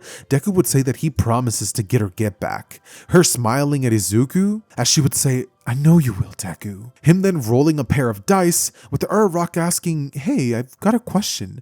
Why do you always seem to be rolling dice?" Deku saying that it's actually a habit of him. He used to be really into gambling a long time ago, and sometimes he simply likes to test his odds. A lot of times he feels like getting evens just helps him have a better day, so he usually aims for that. And so with Uraraka hearing this little superstition, which she would believe, she would tell Deku to go out there and crush Bakugo. Deku smiling as he would say, "Oh, trust me, I intend to." That rainbow-like energy swirling around his fist, as Deku, now making his way into the arena, being more than strong enough to actually handle someone like Bakugo, Deku would await for everything to start, him immediately starting everything off by clasping both hands together and blasting a wave of energy straight to the direction of Bakugo, who feeling this would cover his face, Deku having closed the gap immediately, as immediately throwing 2-1-2 combos at Bakugo, he would break his guard entirely, leaving Bakugo to just think, "Damn it, why is my body not moving the way I want it to?" As he would have figured out that in that moment, it was playing out almost like a script. Everything Bakugo was commanding his body to do wasn't playing out, and everything was just playing out in Deku's favor. That is when everything would click. This bastard, he has a probability quirk, or some sort of ability that lets him have his way whenever he rolls a certain number. I should have connected the dots sooner. Him remembering back to the day that Deku first would have actually had something like that happen, at least in his eyes, which would have been that day in class in which he tripped him, Deku dropped dice, and all of a sudden the prettiest girl in their school asked him out. Bakugo coming to this realization as the final blow would land on him, and he would be sent flying out of the arena, much like Todoroki, but with like double times the impact. Feeling a sense of just like anger, but also just calm rage overcome him.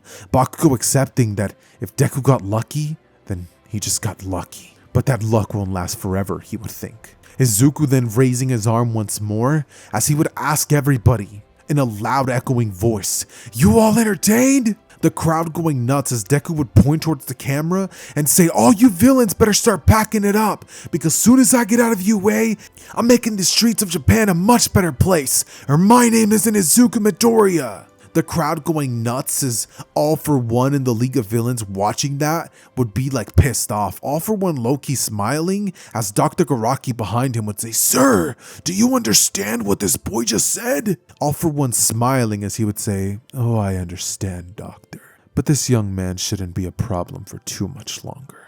Him already planning to take whatever that quirk is from that boy, because it seemingly will be very useful. And so with the sports festival coming to an end, we now are able to jump cut back to the classroom where all of them are told two things. One, they're going to be needing to pick their hero name. And two, they're all going to be needing to pick their internship opportunities.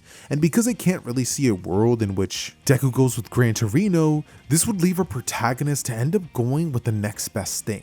The number 10 hero, Ryukyu, who, having caught an interest in Deku's incredible offensive power, would actually want to take him into her wing. And so due to this, Deku would spend a majority amount of time in his internship getting to know the likes of Ryukyu the Dragon Hero, as well as Nejire, and learning a lot more about what it takes to actually run a hero agency and doing just a tad bit of actual, hero work. Which means that I'd normally end up saying that Ida ends up dying, but there's one thing that changes that outcome. And that thing is the fact that there would be no Shigaraki or Kurogiri, at least not yet, that would end up leading to the Nomu attack, making it so that Manuel wouldn't be there to protect Ida.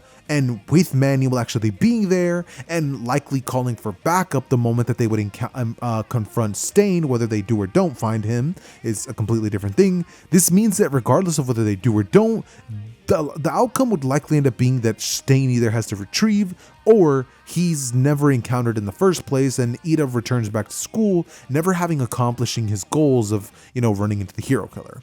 but because that's low-key the lamer of the two outcomes, I'm just going to be saying that he runs into the hero killer somehow, and thanks to that, he ends up making him retreat at the very minimum.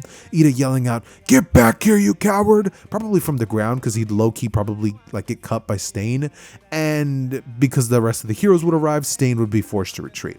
So yeah, Ida doesn't die in this timeline, which honestly is a pretty damn good thing if I do say so myself, meaning that once the students would return back to class, they're basically able to just immediately pop into the final exams arc. Deku passing the written portion, as waiting to see who his teammate's gonna be, Deku would be shocked when he realizes that it's Bakugo of all people. Wondering why that is, he'd ask, and Nezu would simply go on to tell that every single pairing was done thinking about their strengths and weaknesses, telling Izuku that it's his job to figure out why they were paired together. Izuku just thinking that the only reason he could think of is because Bakugo hates him, and will likely not work together, as Deku would realize, yep, that's why. Following behind Bakugo as he would ask him what strategy he thinks they should have, as Bakugo tells him that he's not going to get in his way and that he'll go face All Might on by himself. He doesn't need the help of some loser. Deku rolling his eyes as he would think, and I don't need your help either. Rolling the dice, as Deku would go on to get a 4 and a 4, smiling, thinking that not only is he going to get to watch Bakugo get beat into shreds, but he's also going to get to fight the symbol of peace, at full power mind you, which Izuku's excited for because he wants to test the nature of his quirk. He wants to see if his luck is that extreme that he can defeat somebody like All Might himself, honestly having thought that that might just be the case. Him watching on as Bakugo rushes in towards All Might and would get absolutely body slammed. Deku immediately making his way out from the cover, as asking All Might why he had to rough up his teammate like that. All Might would tell him that right now he's no hero, but a villain, lunging in towards Deku's direction, who parrying the blow and then landing a strike directly on All Might's weak spot, not even knowing that that's there, but simply landing it because of his luck. He would watch on as All Might would cough out blood, and he would then throw a spinning back kick right at the stomach of All Might, sending him crashing into 3 buildings. Deku looking at his hands and realizing, am I really? But then realizing, no, All Might's wearing weights, and yelling out, "Hey All Might, mind taking those weights off? This fight won't really feel like a victory unless I beat you at your full power." All Might arising from the rubble as he would say, "Awfully cocky, aren't we?" Shattering all of the restraints on him and saying, "Remember, young Midoriya, you asked for this!" Lunging in and throwing a Carolina smash at Deku, which actually causes a literal tornado to come up into the air, as Deku would counter it, knowing All Might's moves by heart, slamming his knee into both of All Might's hands, them both fighting against each other as Deku sends All Might flying backwards. This is when Deku would follow that up by leaping into the air as blasting like bristles of air to the direction of All Might, similar to what he does when he uses Air Force with his gloves. Deku would send a multitude of different beams of air, forcing All Might to hide behind a building, as trying to use the element of surprise, he would lunge out towards Deku. However, Deku seeing All Might's reflection from the corner of his eye in a piece of shattered glass, Deku would smirk, turning around as he would parry All Might's blow before then slamming his elbow into his nose, breaking it, and then sending All Might into a car. Following that up by grabbing a manhole cover and spinning it like he was throwing one of those discus in the Olympics and slamming it straight into All Might's gut, who, catching it at the last second, would end up telling Midoriya that he should get serious, cracking his knuckles as Deku could feel his power amping up even more, his muscle mass growing larger and larger by the second, and watching on as All Might in this moment would low-key push his limits, having found himself in a fight the likes he hasn't found himself in a long time. However, just before this battle could finally come to its conclusion, Cementos would cover that area in cement, as Nezu making his arrival would end up saying that this battle has gone on a bit too far. Wouldn't they agree? Izuku and All Might both noticing that they were low-key in the zone and didn't even realize what was happening because Bakugo in the distance was actually getting ragdolled by the blows that they were actually causing, to make little you know how in Dragon Ball the characters get blown back by the strength that's being outputted? That's what was happening to Bakugo while he was unconscious. So he was just rolling on the ground like a piece of freaking tumbleweed. But yeah, no, with that match finally being over, All Might would end up congratulating Deku for pushing him that far. Both of them kind of having a little bit of a handshake moment, as All Might would whisper in his ear, "You're gonna be a heck of a hero, young man." Deku smiling as he would say that he never would have been one had it not been for his help. With us having a little bit of a mini time skip to the beginning of the Force training camp arc. And with this arc kind of having a little bit of a low-key boring beginning, I'm just going to be telling you guys what happens. As soon as they get to the location where they get dropped off and they're told that they have to go through the forest and face off against Pixie Bob's little mud monsters, Deku immediately rolls the dice and gets 2 4s, having incredible luck once again, as he and the rest of the class would actually end up clearing it in record time, even faster, chipping off an extra 15 minutes from what the heroes actually would have done themselves, impressing them. As the next day, the students would all basically start to get ready for their day of training. Deku pretty much going over towards Aizawa and asking how exactly he's supposed to train on his quirk. Aizawa telling him that most of his training will actually be on hand-to-hand combat fighting, going on to explain that the martial arts style that Deku uses is a lot less focused on kicks, so he thinks he'll teach him a thing or two. Deku saying that that's pretty good, as he and Aizawa would pretty much do a little bit of sparring most of the day until eventually Deku would start fighting off against somebody like Tiger. And once Deku's quirk would be pretty much told to one of the older heroes, Mandalay, she'd be like, "Wait, his quirk is what?" Immediately rushing to Deku's side as she'd be like, "You haven't found a mate, have you?" Deku's face immediately flushing of color as one of the other Wild Wild Pussycats, Pixie Bob, would go over towards her and be like, Now, come here, you're too old for him," dragging her off of him, as Izuku would be like, "Oh, thank you." This is when they would go on to explain that she's in that time of her life where she's looking for someone, and when she found out what his quirk was, she went nuts. Deku would say, "I guess I get it. I don't know, maybe I'm just lucky, right?" Mandalay saying, "You see, he likes me too," as Deku would low-key get behind Tiger and start hiding, and we would see Mineta from the corner being like, "So lucky." With the days passing and nothing really too interesting happening of note, at least in the camp, because outside of the camp something very, very news-breaking would happen, in the fact that Tartarus would actually be broken into for the first time in history, with 2 villains being broken out, and actually maybe a couple more, because All For One would want to build a little bit of a small army to replace the men that he would have lost at the USJ. So let's say, 20 something people go missing, meaning that ultimately the villains are now planning their attack on the Force training camp arc, which would all still pretty much play as accordingly as you would expect, with Deku having used his quirk a multitude of times during the days that he was there, having gone unlucky one day, the next day having gone lucky with 2 2s, next day after that having gone unlucky with a 5, and by the way, just to let you guys know, I'm doing this in real time,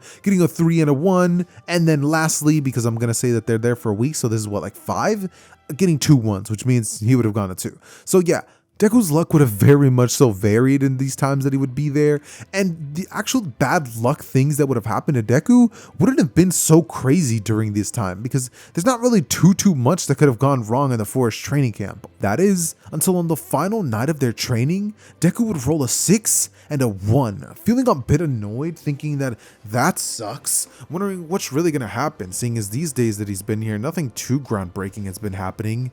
That is, until suddenly something very much so groundbreaking would be happening, because just as Deku would do that, suddenly the force would start erupting in blue flames. Deku looking around is realizing that might have been his causing. Deku would gulp, not really sure of whether to tell the teacher Aizawa that this might be his doing or not. He would think, no wait, it can't be. I've rolled the dice, bad things happen to me, not to people around me.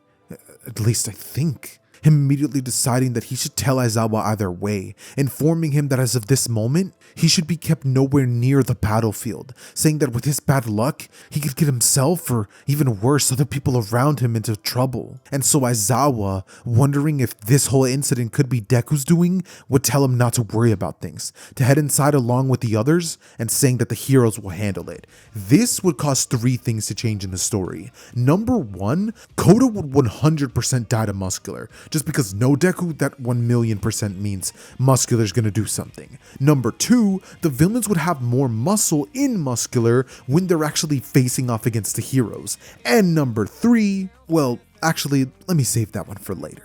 Because as soon as Muscular would finish off killing Koda, we would see the villain begin to rampage, slamming his fist into the mountain, as making his way towards the direction he knows the rest of the students would be at, he would cry out, come out, wherever you are, kid. I hear the boss is looking for you."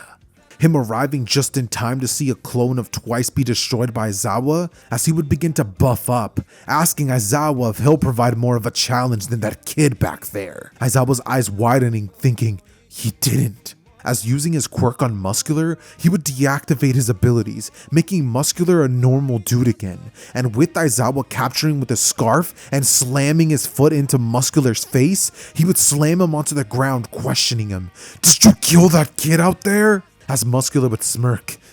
"Sure did," and the kid cried like a baby. "But you know, I really don't blame him, since he wasn't too far off from that age anyways." Breaking out into a maniacal laughter, with Aizawa about to slam his head into Muscular's, knocking him out. However, just before he could do that, real flames would be shot towards the direction of Aizawa, forcing him to leap onto the building, with the real Dabi having arrived, as suddenly a portal would warp gate Aizawa out of there, saying that now that he's taken care of that nuisance, they can focus on retrieving the boy. Watching on as Vlad King making his way outside as a final stand for the students, he would say that they're not getting anybody in here. Deku being inside with the rest of his classmates, Kirishima going, "Izuku, you have the strength to fight these guys, why don't you go out there and do something?" All the while him, in the back of the class, he'd be freaking out mentally because in his eyes, this is all his fault. This was his doing. Had he not used his quirk, everybody would be safe. Aizawa wouldn't be who knows where in Koda. Koda would still be alive. He would have so much guilt right now, like an episode of straight up survivor's guilt, as Deku, not even aware of how much time had passed, he would literally be like freaking out internally. Him just kind of standing still with like saliva drooping out of his mouth. All the while the villains would be making easy work of Vlad King, Muscular straight up punching a hole through his abdomen, as the villains making their way inside and seeing the rest of the students would end up asking, "So, which one of you guys wants to play?" As Kirishima lunging towards him, hardening his body, would try to fight, but with one blow, Muscular would send him crashing out of the building. Deku watching on as his classmates would try to defend him, and he would just try to stay out of the way. And Deku, thinking that maybe his presence here is making things worse, he would run out the back door, Twice beginning to chase after him, as he would say, "Get back here! Keep running! What are you doing?" You know, a bunch of random things coming out of his mouth, all the while Deku would yell out, "Stay the hell back!" Him falling over like a literal like thing in the forest, as Twice grabbing him saying it's nothing personal, would then end up saying, "Yo, I got the kid! Can we leave now, Kuro? I mean, if you wanna, of course." "We don't have to leave now. Let's kill the kid."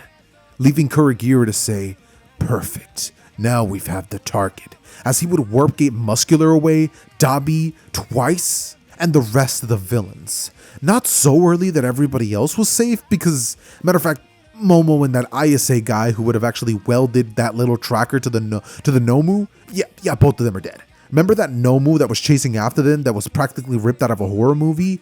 That thing likely would have killed them, or maybe like you want to say that they end up winning because Momo finally ends up getting some, some common sense. And so, no, let's just say that Momo that kid dies. That kid dies because we don't want to kill off Momo quite yet, because, she's actually kind of useful to the story.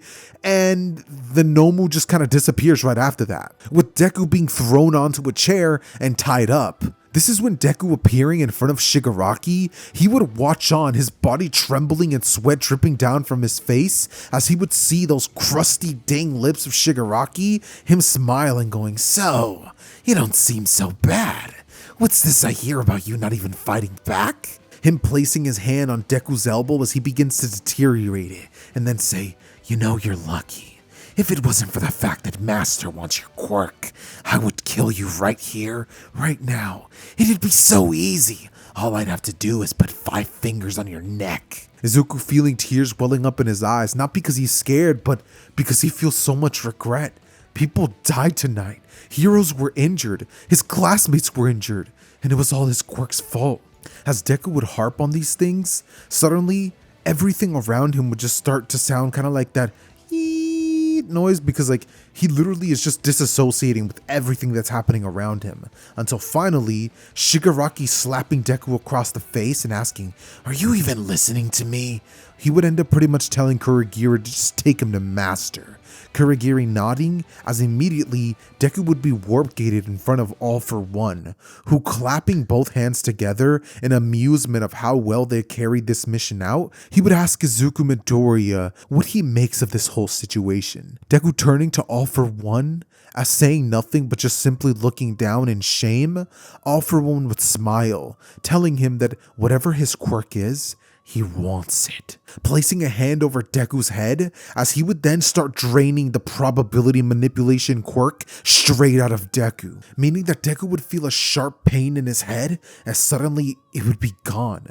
Deku could feel the quirk actively having left him, with All For One smiling, saying that from now on, that power is his, clenching his fist and wondering why he doesn't feel the effect of the quirk.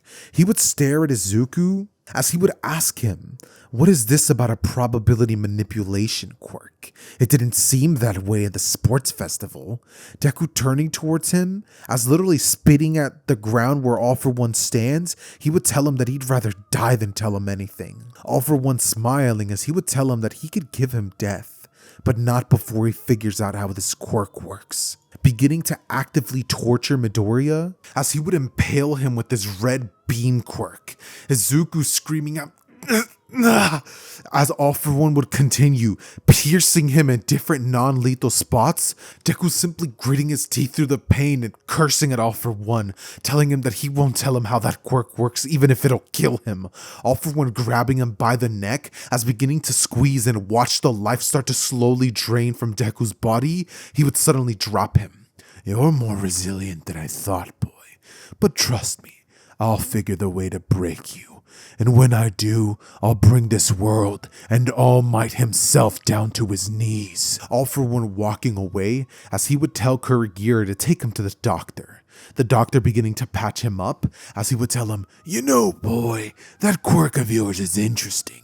But the more I think about it, the less I believe it's probability manipulation. It has something to do, an activator, doesn't it? You'll tell us what it is, and once you do, we'll be sure to use the information from the traitor to take down All Might and your hero society." Injecting Deku with substances, leaving him to fall unconscious for at least 2 days. Him waking up, as finding the doctor in front of him with a smile, he would see a multitude of surgical instruments. Deku having a look of horror, 2 days having already passed since then, as Deku would sit there having to feel his teeth getting dragged out of his mouth, then feeling his fingers get broken as his nails would get ripped off of them, and the doctor would start using sandpaper to drag it across the exposed flesh. And when that didn't work, the doctor proceeded to grab a sander, as placing it on Deku's thigh and putting a piece of cloth in Deku's mouth so he couldn't scream, he would turn it on, sanding at Deku's flesh. As crying out in complete agony, Deku would go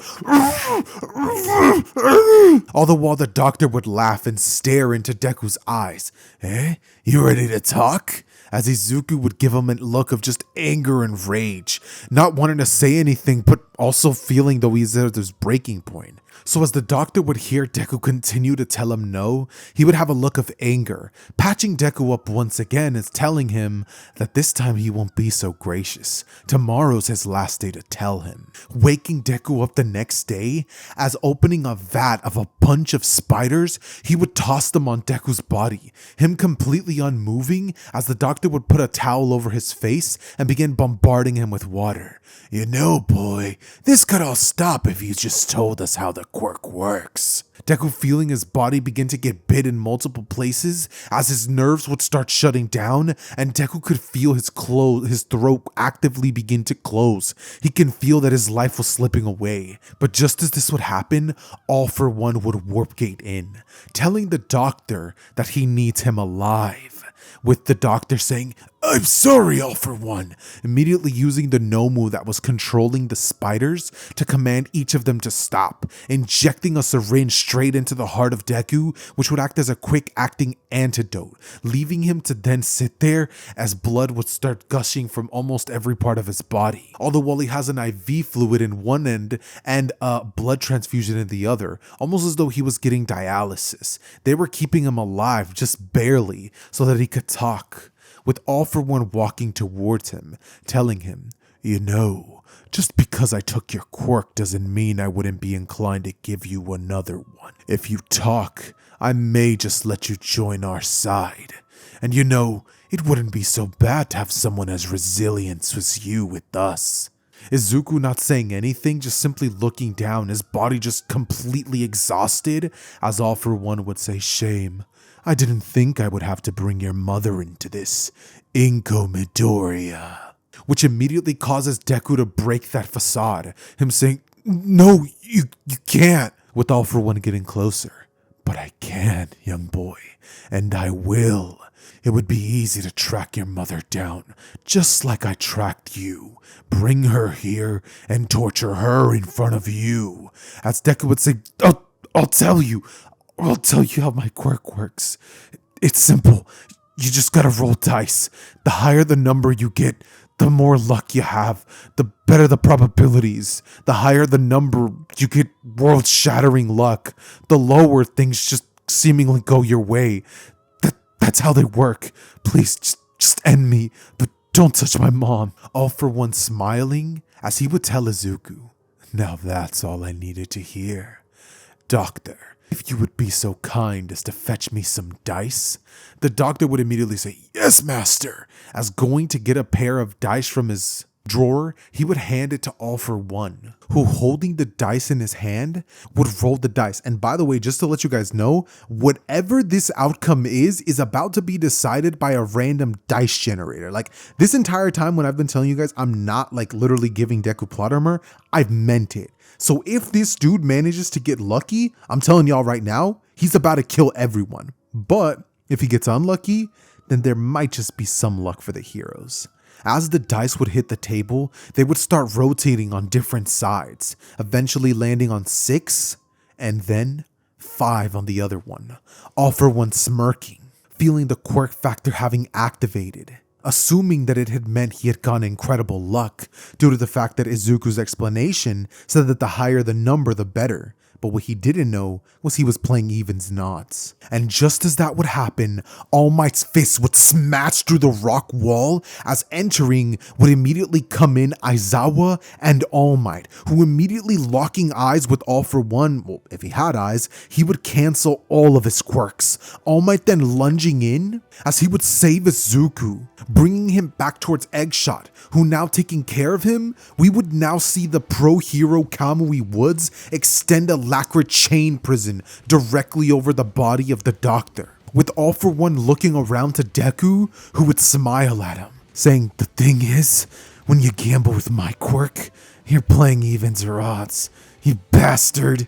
Watching on as All Might would lunge towards the direction of All for One, and with one punch filled with rage, having seen the body of his student Izuku Midoriya having been tortured the way that he was, he would slam it directly into the mask of All for One, shattering it completely, as All for One's head in that moment would actively explode due to the fact that in the moment that All Might's fist would connect with All for One, Aizawa would blink, meaning that his bad luck would be in full effect and All for One would die immediately. The bad luck of Izuku's quirk having completely taken over in that moment and gone full throttle on All for One in his first usage, meaning that though Deku wasn't directly involved in the fight, his quirk had technically just defeated the Demon Lord of the My Hero Academia universe, with the heroes having successfully saved Izuku and returning him back to his mother. He would find himself in the hospital bed about 2 days later,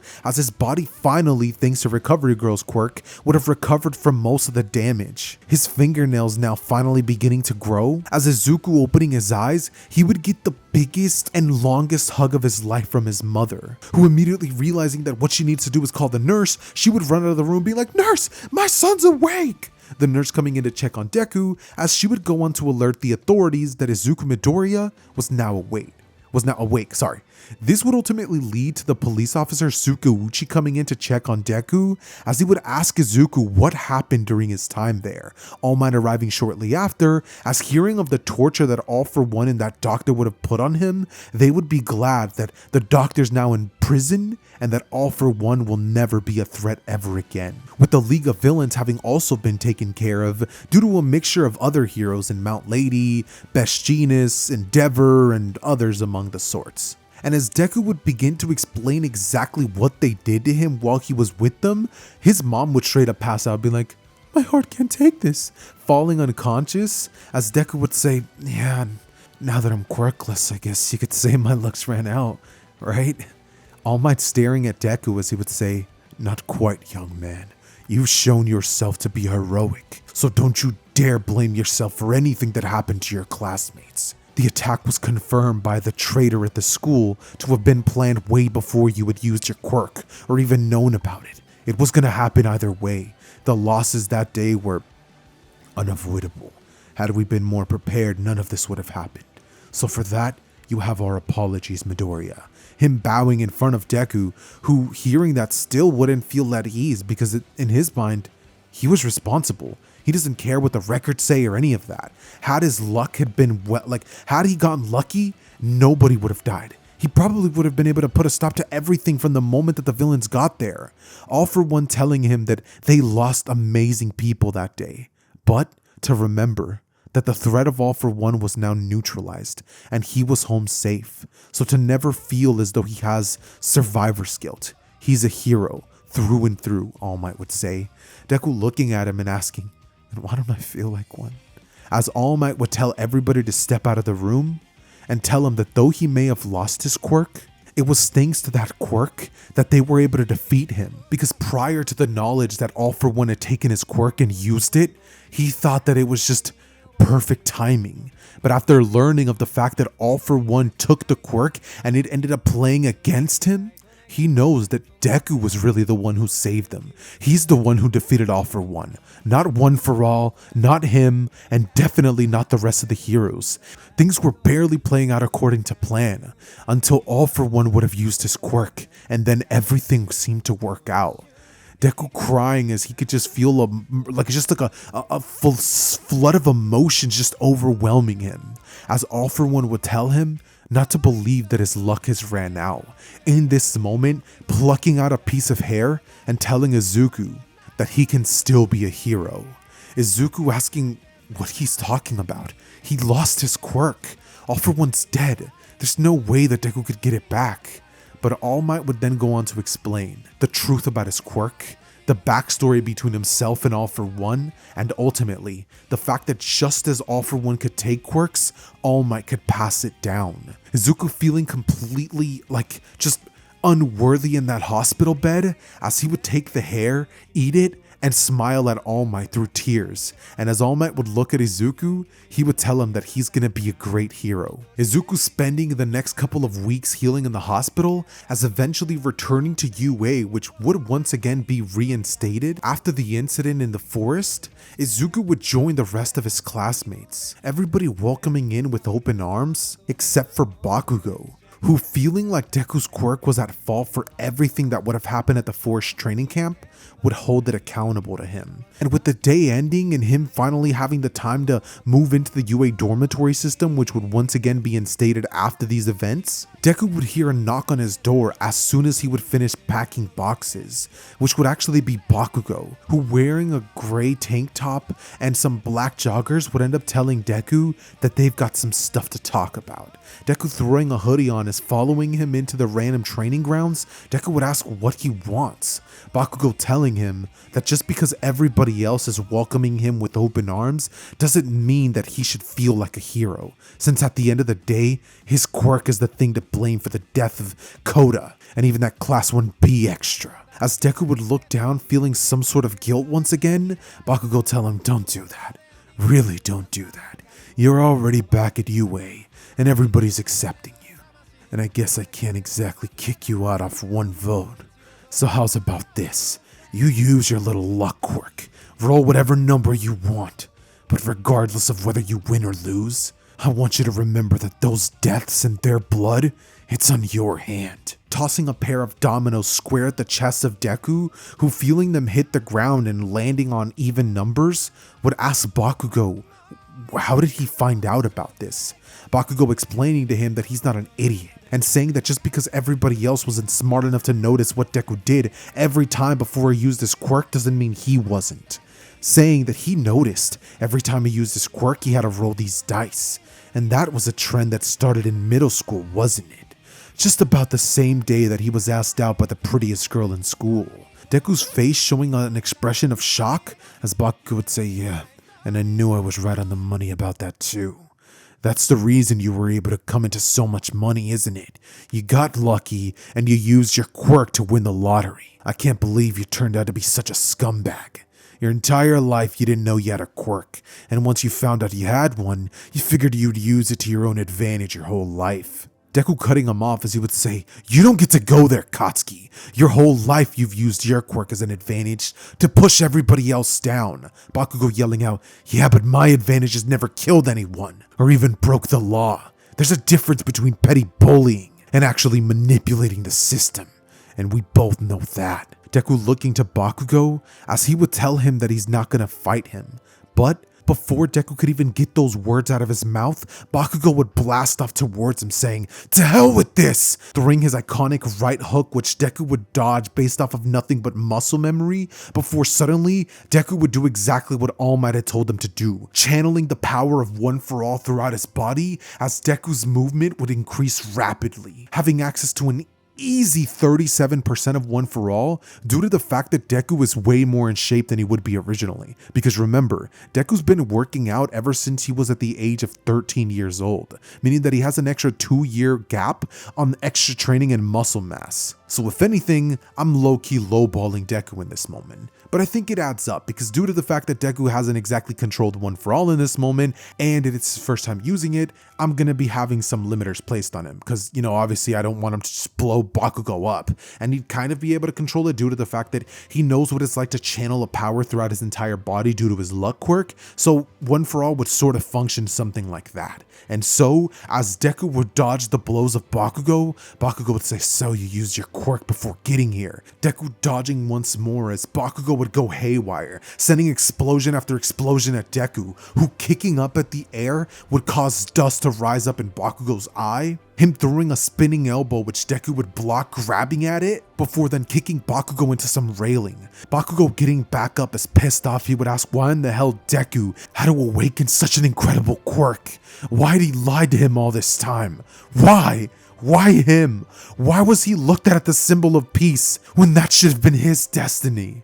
The true reasons behind all this finally coming out from Bakugo as Deku would stop going, Bakugo, but Bakugo would lunge towards him once more. The two of them engaging in close quarters combat for a few more seconds as the fight would go into the air, and there Bakugo would attempt to slam Deku onto the ground. However, it wouldn't work because Deku would reverse this, having access to way more martial arts than he would have in the original and just having cleaner kicks, as slamming Bakugo into the ground via kicking him in his stomach and landing on him, Deku would completely take Bakugo out of the fight, winning wholeheartedly. As stepping on his arm to stop it from blaring any more explosions, Deku would say, it's done, you lost.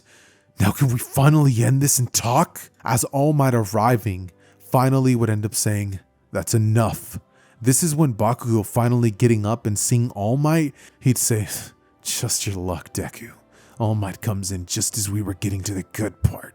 Beginning to fall over as he stands as All Might would catch him and tell him that he's got things all wrong. He heard everything, beginning to explain how he found Deku, where he met him, and how Izuku was tortured by All For One for days on end. Explaining that however Bakugo wants to look at it, Deku's quirk was ultimately the thing that defeated All For One, and whether he wants to accept it or not, All Might seek him out, not the other way around. He knows how hard it must be to watch his childhood friend have access to 2 incredible quirks in one lifetime, but he simply has to accept it. Bakugo pretty much like wiping off like some tears from his eyes as he would tell All Might, yeah, whatever. kind of apologizing to Deku in his own way, as he would promise that he'll defeat him even if he has a luck quirk or even the symbol of peace's own quirk. It doesn't matter to him, because at the end of the day, he'll be number one. As things would pretty much start playing out much more similarly to what we would get in the original canonical story, just due to the fact that with Deku now having One for All, and pretty much the only last villain for him to handle being Overhaul, which I'm pretty sure we can all agree Deku having access to more training, and Mirio and all that stuff would probably likely lead to the same outcome. And with no Shigaraki or All for One to take care of, this means that Deku would actually likely be able to finish his schooling and pretty much graduate with the quirk One for All, becoming the next symbol of peace 100%, and calling himself something along the lines of the lucky hero Fortune, which I think personally is kind of a hard hero name. But let me know down below in the comment section what you guys think about that one, because that is going to be wrapping up today's video of what if Deku had a luck quirk. Please, please, please let me know what you guys thought about this one, because in my personal opinion, the way that I would rate this story, which obviously I made, is that I would say that it started off very strong, but then once it got towards the middle of it, it kind of like was like a little more, you know, in line with the average canonical story, just because Deku had some ups and also some downs. But once we got towards like this last like 30 minutes of the story, it picked up quickly, and I'm not gonna lie, I'm a big fan of the way that I handled this story. Going into it, like I said at the beginning, I didn't script none of this, so everything that you guys heard in this story was completely unfiltered and raw. So honestly, I just hope that the person who commissioned this video, you know who you are, bro, enjoyed it as much as I did, because I mean, I had a blast making this one. So if any of you guys are listening to this and you guys would like to commission your own what if, all you gotta do is join the Discord server, link down below in the description, and go to the commission tab. Literally just check out the prices, let me know if you guys want something like that. And yeah, with no further ado, ladies and gentlemen, it has been your boy Xehther, and I am out. Peace. Hey, you made it to the end of the video! Like it or die! That wasn't the line, Kachan! Whatever!